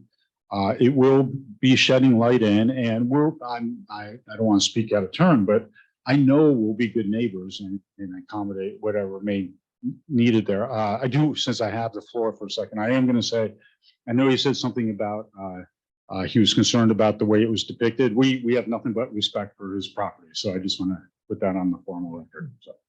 I'm sure that he appreciates that, but I hear from your answer that what you've done is what you can do. That's as much as it goes. I think that in the city, buildings that are infill next to other buildings, if you just walk around, they're either next to each other, the space is often very small, windows. And I've lived in a building where the window is looking straight, maybe 2 feet away at another window in another building. I think that's the nature of urban living. And a 6-foot space is better than a 3-foot space, but a 10-foot space would be better than a 6-foot space too. But I'm hearing from you that that's beyond your reach. That really is, because of all the things that are in play here. It's one of those things that buildings are complex, you know that, and doing this and laying these out. If I change one thing, it's going to change 4 or 5 other things, and I can't say all of those will fall in line. And there's a good chance they won't. So what we're presenting today is what we can present, and it works for all of us on everything. Doesn't mean we won't talk to him and have conversations, and maybe there's other things that we can do that are not physically moving an already designed project. And I do, I'll address the other thing, that there was a concern that quite frankly, I wasn't aware of about somebody living at the Y on the other side, but we have a much bigger gap on that side, and we'll have some conversations about that. Thank you. Thank you. Next, whoever's next, all right, that's all. Well, I guess if we're going around the room. I just want to say that I too support and agree with the need for this urgent housing. And because of that, I want this project to be the best it can be. And that's why I still have some questions. I agree that 6 feet's not enough. I'm sorry to beat a dead horse, but using the examples of 19th century buildings, when they built them, when they didn't have the scientific knowledge we have now, they didn't know that much about ventilation and light and et cetera, to use those as a reason for making this too close to the other building. I'm sorry, that doesn't work for me. I think it needs to be at least 9 feet, and I don't see why that is impossible. My other comment is that as far as the historic, fitting into the historic footprint of the district, I still think some work could be done in the design. I don't feel that it is wonderful the way it is. I don't feel that it's a good fit with the historic district. And I think the need to approve this project shouldn't be so much that, we have to take what we get. I think there's enough time and room to at least give 1 more month to figuring out some of these things. But I hope something gets built. I think it's a good project.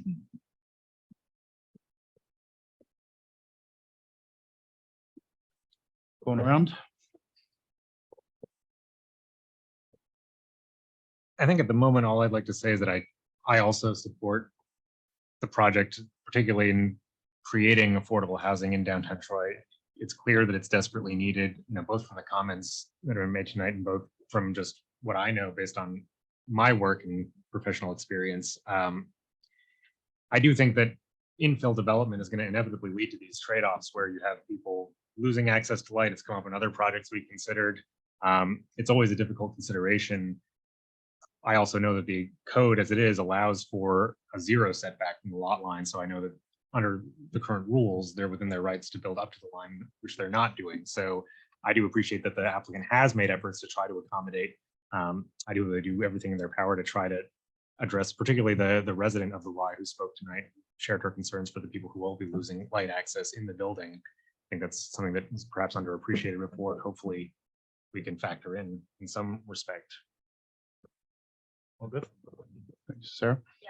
So I echo that sentiment, and I think 10 feet is necessary. And 10 feet, yes, on both sides. And I don't know where the windows are in the existing Y. The existing buildings, apartments are, but I'm gonna ask. I'm based on looking at the drawings, it looks like nothing is being done or proposed to improve grade level. I see, a couple ramps coming from different directions. One's wood, there's a ladder and so on. Could there be improvements that would allow for the betterment of that grade level amenity? Perhaps not within the scope of this project, but it does seem a little funny to do this great project and then leave what I am only suspecting, I don't have firm knowledge, but might be in need of improvement between existing building and new building. But yes, I will reiterate, I think, could you build to the lot line? Sure. I think 10 feet is a really considerate gift to your neighbors.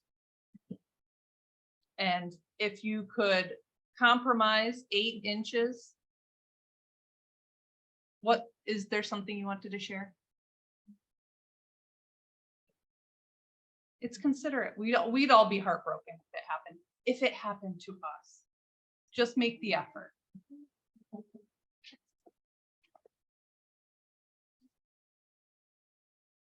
Nobody is suggesting that we want to turn this project down.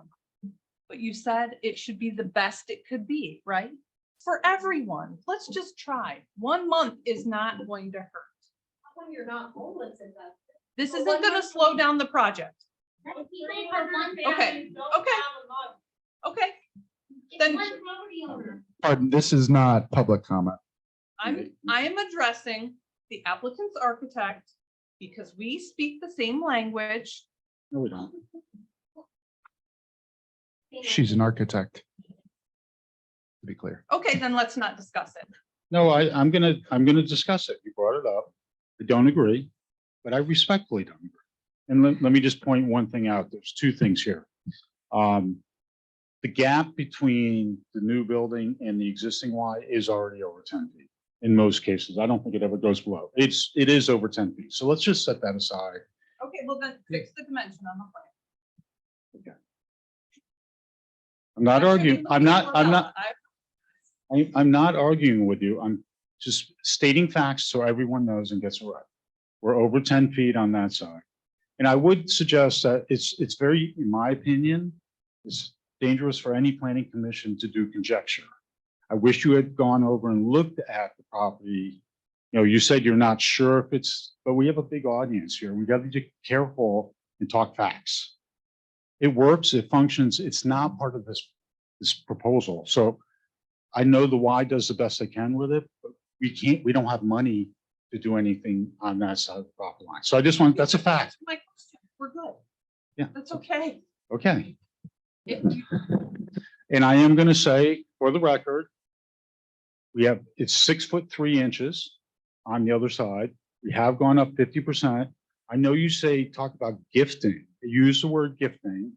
It would be nice. We're not here to gift. We're doing the best we can. And I hear what you're saying, but I think I would ask you to stick with what we're proposing. We're not here to design. We're here to talk about what we propose and refine it. And I know you think that's a refinement, but we really can't give that to you. I have a question. Can I just jump in? Is Sure. with your courtyard playground Mhm. open to the sky, butting up against the 6 foot to the building to the south, will that improve? To what extent? I mean, will that improve the lighting in that alleyway? Will that bring more light into the alleyway?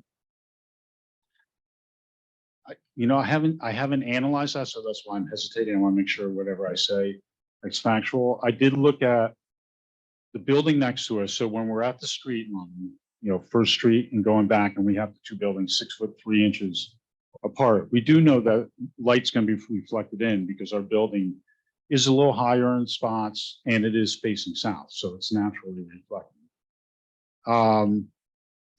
I just want to make sure I get the question right. You're asking about the light well. Are you saying, is it better lighting for the light well or better lighting No, for is the it alley? better light? Is it going to? You saw the pictures that. Sure. And I apologize, That's okay. Mr.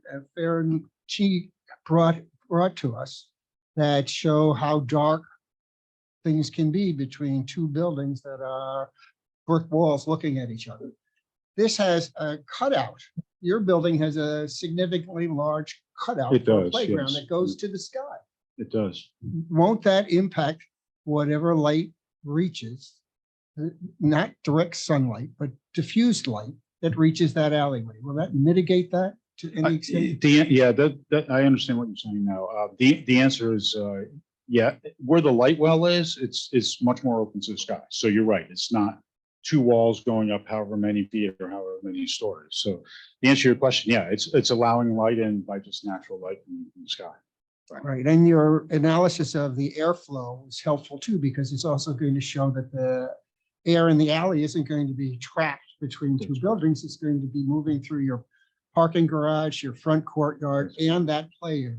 So you have a flow of air. So just bring those points up. I still think, that if there was a way you could just draw a line, say, we're at 10 feet, that would be not just, I don't think it's a gift.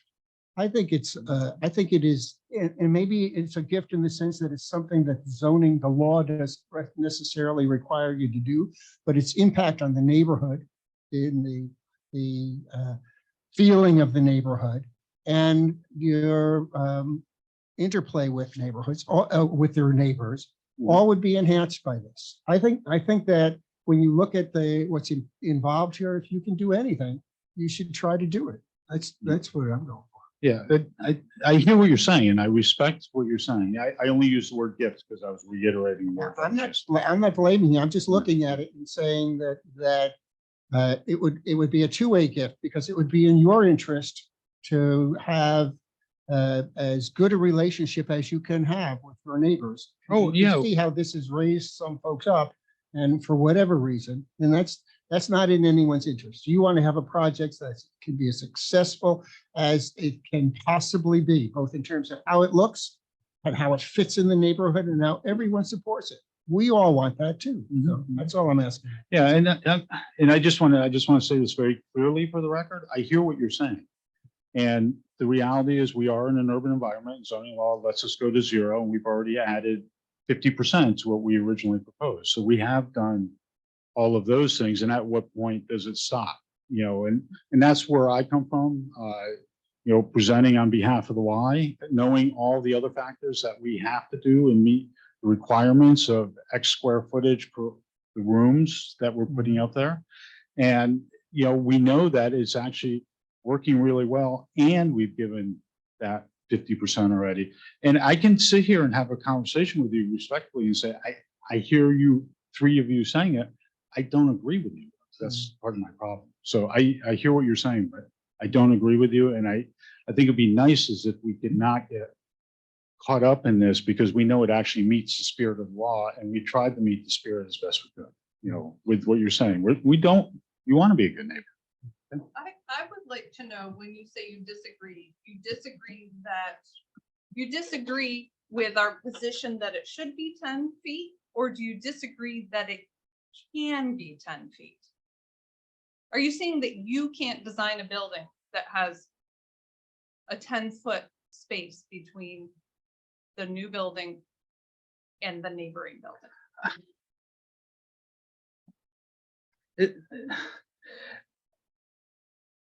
I'm not quite sure how to answer that. I don't agree in philosophy that you as a planning commission are asking us to change a design that we My present. question, that's what I want to know. Okay. You can't do it, or you disagree with the need? I disagree with the need. Thank you. That's all I wanted to know. Any other questions? I have one more question, and that is, what do we expect? I actually have two questions. One is my own and one is a reiteration from someone who spoke during the hour and a half that we listened to the audience. And that is, it is not our purview. We are interested in understanding, is this, and I really apologize, but I am looking at you because you're the leader of the organization.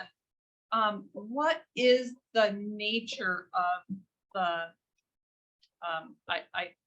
I don't understand real estate, but is it market rate? Is it a combination? Is it supported in that the services are in the building adjacent at 21? Just help us understand that, because the question came up a couple times and we are interested in understanding. So I'll try to answer the legal part, but as far as the actual supportive services that the YW provides, I certainly defer to Starlita on that. I would not be able to speak to that. So the new building that's being proposed is going to be mixed income. I keep hearing people say market rate, and so we're using a lot of terms interchangeably that are not necessarily, which is different than I've heard public housing. Again, a mixture of terms. So in the parlance of the LIHTC tax credit program, this is called a mixed income project. And those, that realm of income qualification will be set by the state. And then those will be the covenants that will have to be implemented by the owner, and that will be the YWCA. So it is a scale of rent tied to income qualification. So it is, so that's what the new building will provide. The YW, unless I'm getting this, no, doing okay. The YW will continue to provide the supportive services. And the goal here that makes this such a special project is the ability, from some of the issues that were brought up tonight, I think, and were well said, that there is still a fragility, oftentimes, even if you've secured housing, to keep it. And that fragility is oftentimes the wraparound or support services that the Y already does as a service organization, regardless of of the housing it provides at 21. You can slide those services over to those in need if they need them at 23. And that is a very unique offering in the capital region. That is not something that's available to most, because geographic challenges, transportation challenges, those things that really do impact families who are on the fragile end can be supported by the YW, which is something they don't offer now just because of the fact that the apartment complex isn't located next door. Does that answer? Yep, totally. If I can just ask one follow-up question. So I understand your answer with respect to the state setting, the state agency setting the income parameters for the different rental units and basically having them tiered, so to speak. But so imagining that they'll have, say people that are up to 30% AMI, up to 50 different income bands. Would any of those be unrestricted due to income? So purely open to anybody? It's a great question, but for that, I'm going to introduce Lori Harris, who's our LIHTC expert, because I would not do this well. Thank you. We're currently, all of our units are proposed to be low-income housing tax credit units, so they will all be restricted at 60% of AMI or less. Great. But they'll be tiering within that. Right.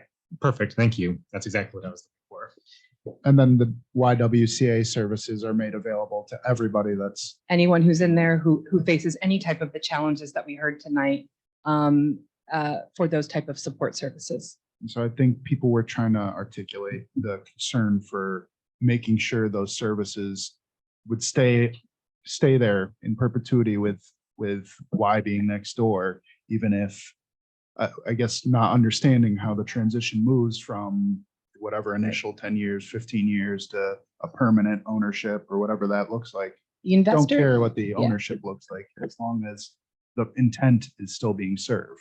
Yeah, I think the YW has, I think its history being, over a century probably indicates, and we would hope would still be there.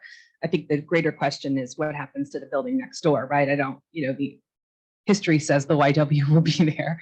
But after the 15-year expiration, and again, I'll defer to Lori if I misstate this, but oftentimes they're resyndicated and the project can continue on for an additional period of time. And that's often what happens is it goes back into service under the very same parameters, but similar parameters, maybe with new income qualification. Do you want to? Not only, so the tax credits are regulated for, as Libby mentioned, 15 years, but HDR is going to require 45 years of restrictions. So it's not some of the comments about the property flipping or whatever, and it's very misleading, the why having such a small percentage. It's just the way the IRS works. It's just the way low-income housing tax credits work. The other thing that the Y is working on is actually expanding services through the Empire State, through eShy, if anyone has heard about it, but it's an initiative that actually will supplement the services they had. We had a meeting just this week with OTTA about, their support and what have you. So it's not just the existing, but it's an expansion really of what services will be offered. Thank you. I thought that was very helpful. Yeah, both me of too. those I answers. think that was very clarifying. Thank you. Okay, so I guess I'll go with some of the comments I had. I hope hearing virtually unanimous support from this commission tells you that we're looking to find a way to move this forward. It's just about doing it, making sure all concerns are addressed, and that the best project gets put forward that's possible. In general, though, you're hearing great support for the concept, for the program, for the use of the space, all of that. I wanted to applaud the designers on the material choices and the changes that were made in this revision. I think that more neutral green is a great fit there. And then as for, I had a question, what is this material that's near the archways? Is that a precast unit? Yes. I just want to clarify, make sure you're talking about the front of the building, the base that goes Yes. around. Yeah, that is a precast Okay. articulated. It's very similar to what is next door on the Y. Mhm. Okay, and then just clarifying, not asking a question, but I know there was discussion about the rear facade of the building and why this project is being looked at. There's a different view shed from this project than perhaps some of the others. There's the farmer's market, which has a direct view of this when it's outdoors. There's reasons why, in this instance, a project might consider that more heavily than at other locations. We have to deal with projects on a case-by-case basis. That said, I was going to ask and see whether there was any potential to incorporate more of that precast look. I find that to be attractive into the rear facade, but I'm guessing the answer is that that's too cost prohibitive.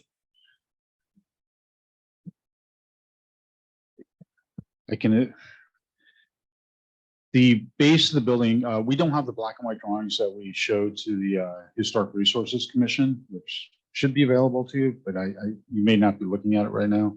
One of the things that we did do is we replicated it to remind you on the back alley, that's where the entry for the parking is, and we have openings and everything for ventilation and all. So what we did is we went up to the first floor, and the first floor is higher than the other floors, which is appropriate in an urban area. And then what we did is we put a trim band along there, and then we did a different type of fiber cement board down there. So what we were trying to do was trying to, how should I say it, be respectful of what we were doing at the front, but we weren't literally replicating it. So if that makes sense. Okay. I also really appreciated the rendering of the playground area. That gave me a much better feel for that space and how that looks. I'm hoping even more amenities might be able to be fit in there instead of just a small little playground, whatever feature that's there. it seems like there's a good amount of space there and you might be able to fit a little bit more into that space.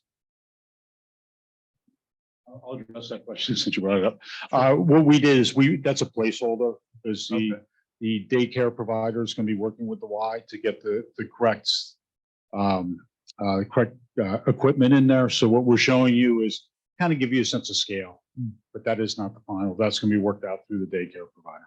Gotcha. Sure. Playground and the amenity equipment, I was just clarifying with Lori, that is also regulated and covenanted by HCR. So they, By what has to be there. and what needs to be there. Yep. Yep. So I just wanted to say that will also be part of the HCR process. Gotcha. Thank you. Trying to think what other comments I had. Somebody had asked a question about what could be done on the schedule of trash pickup, since the approach is to do more frequent pickups. Could you speak a little bit more to that? I can't give you the final answer now because we've been in dialogue with the service provider that they have currently. And we are actually going to meet with them next week. We're hoping to resolve it before this meeting tonight, but the things that are on the plate, and I do want to address one thing while we're here, is there's a comment on the size of our trash room. That is just for the new building. The other building's going to accommodate it the way it does already, but we're probably going to mitigate that and change it. We're not going to have a dumpster. We're going to go to much smaller units, and we're going to, right now, I believe it's 2 times a week. If I remember correctly, it's 2 times a week. We're probably going to escalate that, but what we're going to do is they're going to come out where they have people that come out and look at new properties and calculate it with us. And our goal is to make sure it's minimal intrusion. We want to be really good with the neighbors. We will talk to them about time when they can come, so it's more reasonable. And I understand that question will be sensitive to that. Thank you. Okay, this is a more civil question, so maybe for the engineer. The EAF had responded that there was no sanitary line extension needed, or could you speak to how that's being provided for in the building? There is going to be a new sanitary service connecting to First Street Alley. Okay, and that has already been reviewed with DPU? It's That's a in the question for- process of being, yes. Okay, that was it. Thanks. Just trying to remember if I had anything else. I think that's all the questions I had. Anything else, other commissioners? I just got one more. Parking. I know everybody hates the word parking, but can you explain again how the parking is going to work in terms of the number of people who live on that street and want to park on that street when there will be less parking because the lot will be gone? So we've done a full parking study and transportation demand management plan that was updated based upon the updated 52 units. And so with that, we've evaluated the existing occupancy on at a regular interval at 10 a.m., 3 p.m., and 6 p.m. And so we've calculated how many occupied spaces currently are used within the parking lot, and it's the maximum. We actually did additional counts since the last meeting because it was questioned by a member of the public, and with the additional counts, the existing lot, even if we were to use the maximum occupancy that we calculated or witnessed in the existing lot, the maximum required number of spaces for the new project and the existing YW is 38 spaces. And that was at both the 3 p.m. and the 6 p.m. timeframe. And then the proposed number of spaces being provided is 15 on-site, 20 permanent spaces in the State Street garage, and 7 spaces that were purchased from the Troy City Music Hall, which have access off of the Y lot, the city's Y lot. And so we're providing 42 spaces where a maximum required is 38. So are those spaces for tenants of your buildings or for the general public or people who live on the block? Those are for the tenants and the staff of the existing building and the residents of the existing building. Okay. So it'd be for there's 15 on site, there's 20 in a Yeah. garage, 7 in a lot, all of which would be assigned for either tenants or Yeah. employees of the facility. Yep. Okay, so actions left on this, we have seeker determination and we have site plan approval. So how does the commission want to move this forward? I guess there's been some comments about asks.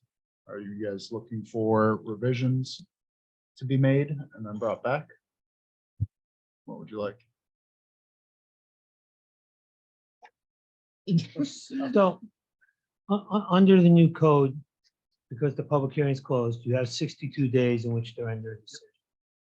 Several commission members tonight suggested that you not vote this evening and give the applicant an opportunity to digest the comments and suggestions that were made to see if they would be willing to do any type of revisions to their project. That is something that can be accomplished in that 62-day period.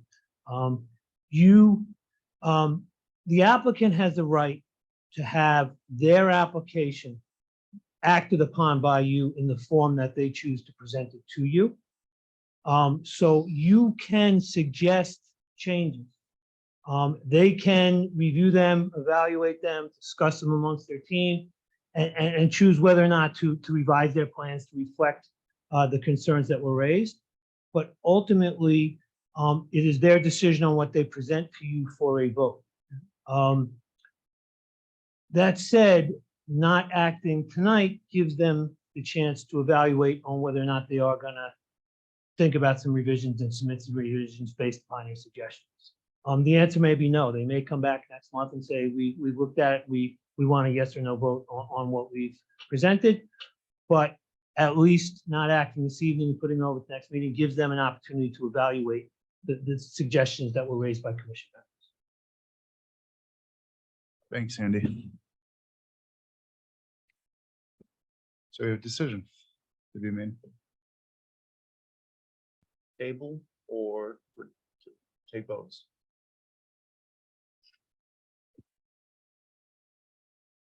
So I'm looking to some of the other commissioners that have been on longer than me.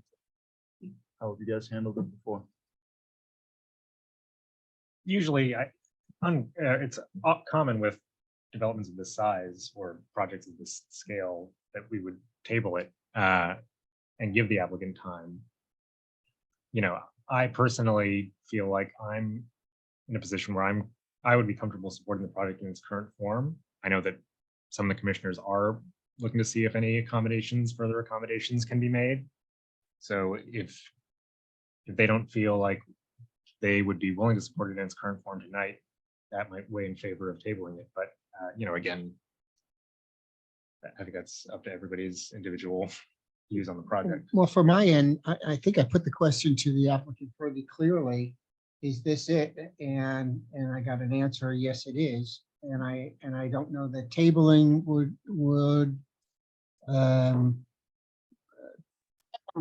change that thinking. So I'm kind of a view that we ought to just make a decision. I share Bill's position.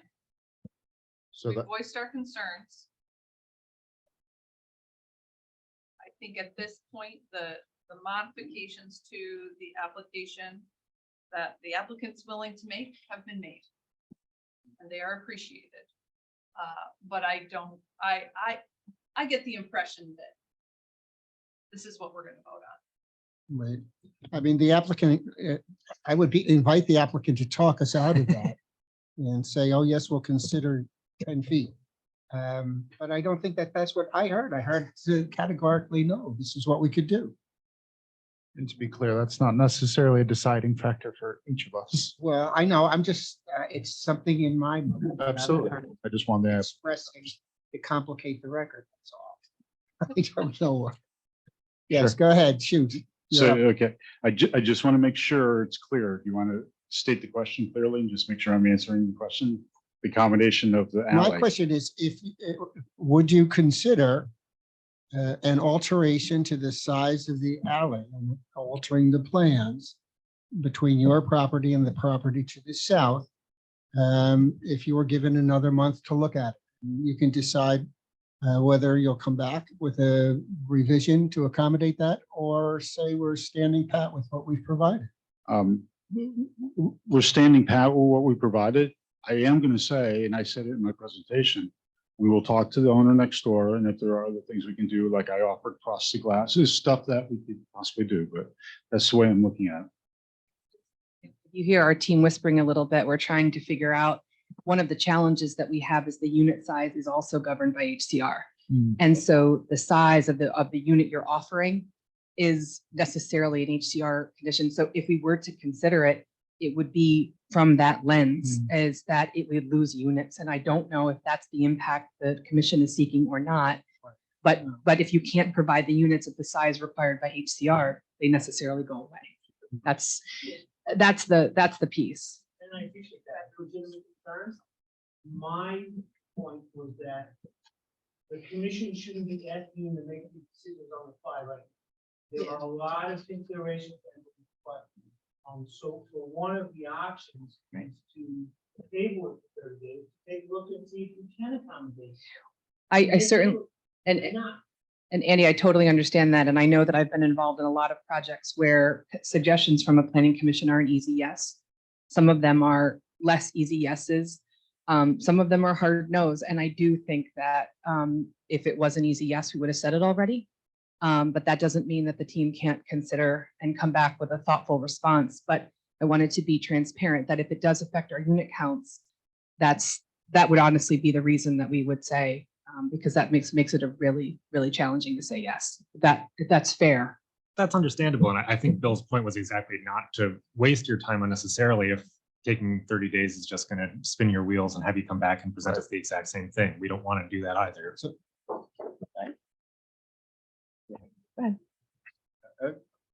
Everything Libby says is absolutely true. Obviously, Natalie and I think it's painstaking to lay these out to make it, it's beyond the jigsaw puzzle. It's three-dimensional. And so that's absolutely true. And, you know, just doing the simple math, we're talking 4 feet. I don't have to go back to what used to be a drawing board and say that we probably can't do that.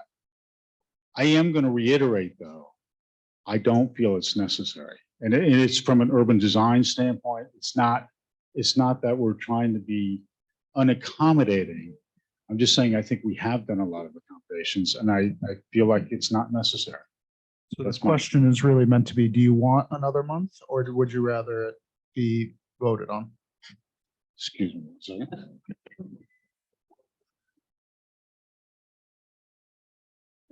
No, we don't want another month.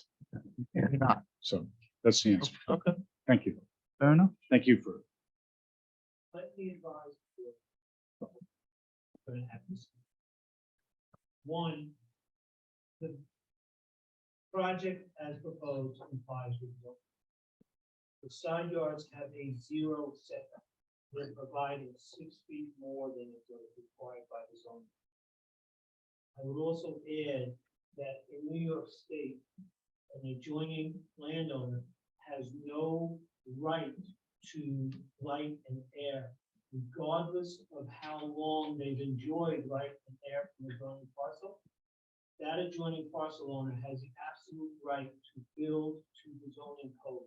So there is no right for the adjacent property to continue to enjoy the light. It's just not there. They literally could build to the property. So that being said, in my opinion, the concern that it should be 10 feet rather than 6 feet would not be sufficient grounds to deny the application. I just want to make that very clear. Thanks, Andy. Okay, so then I need a motion regarding seeker. I move that we make a negative declaration for seeker. I second that motion. Okay, moving to a vote. Bill? I'm in favor. Suzanne? Anthony? Yes. Sarah? And I also vote yes. Sorry, so motion passes. Next, we need site plan approval. I'll make a motion that we approve the site plan. I'll second that motion. Okay, moving Do- to. oh, do- With conditions, yes, we need a few conditions. Thank you. For just making a scoff noise. So for conditions, we have to have third-party engineering review, for instance, and set up an appropriate escrow account for the engineering review to be conducted. So the condition is that third-party engineering review be conducted and any conditions of that review be met.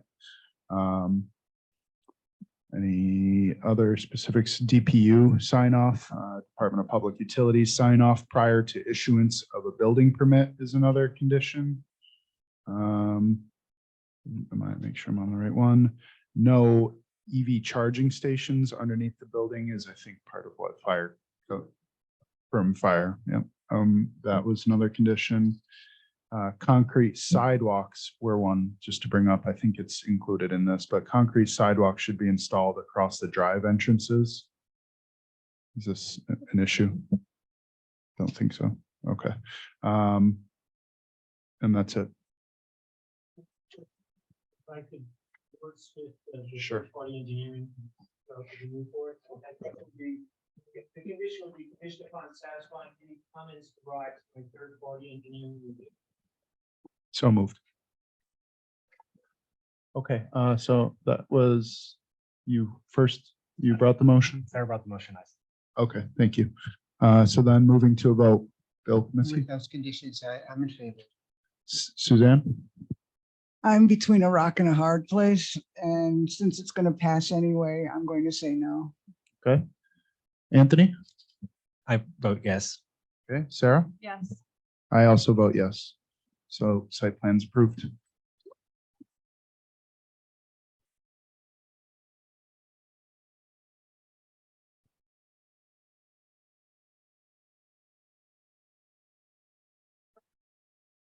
Oh, that it is. Thank you very much.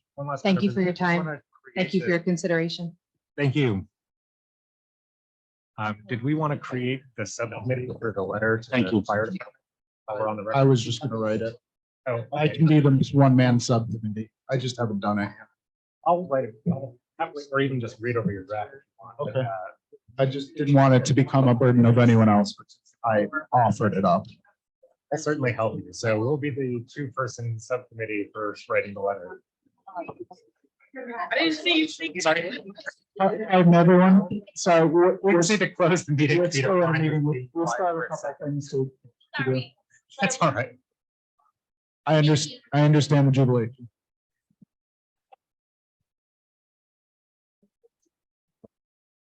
Yes, I need to get right on that. So I will, do I have to make a motion about the subcommittee? Okay. All right, so we'll just get that done. All right. Okay, then I will take a motion to adjourn the meeting. I move we adjourn the meeting. Yes. So we'll take Bill as a second. All those in favor? Aye. Aye.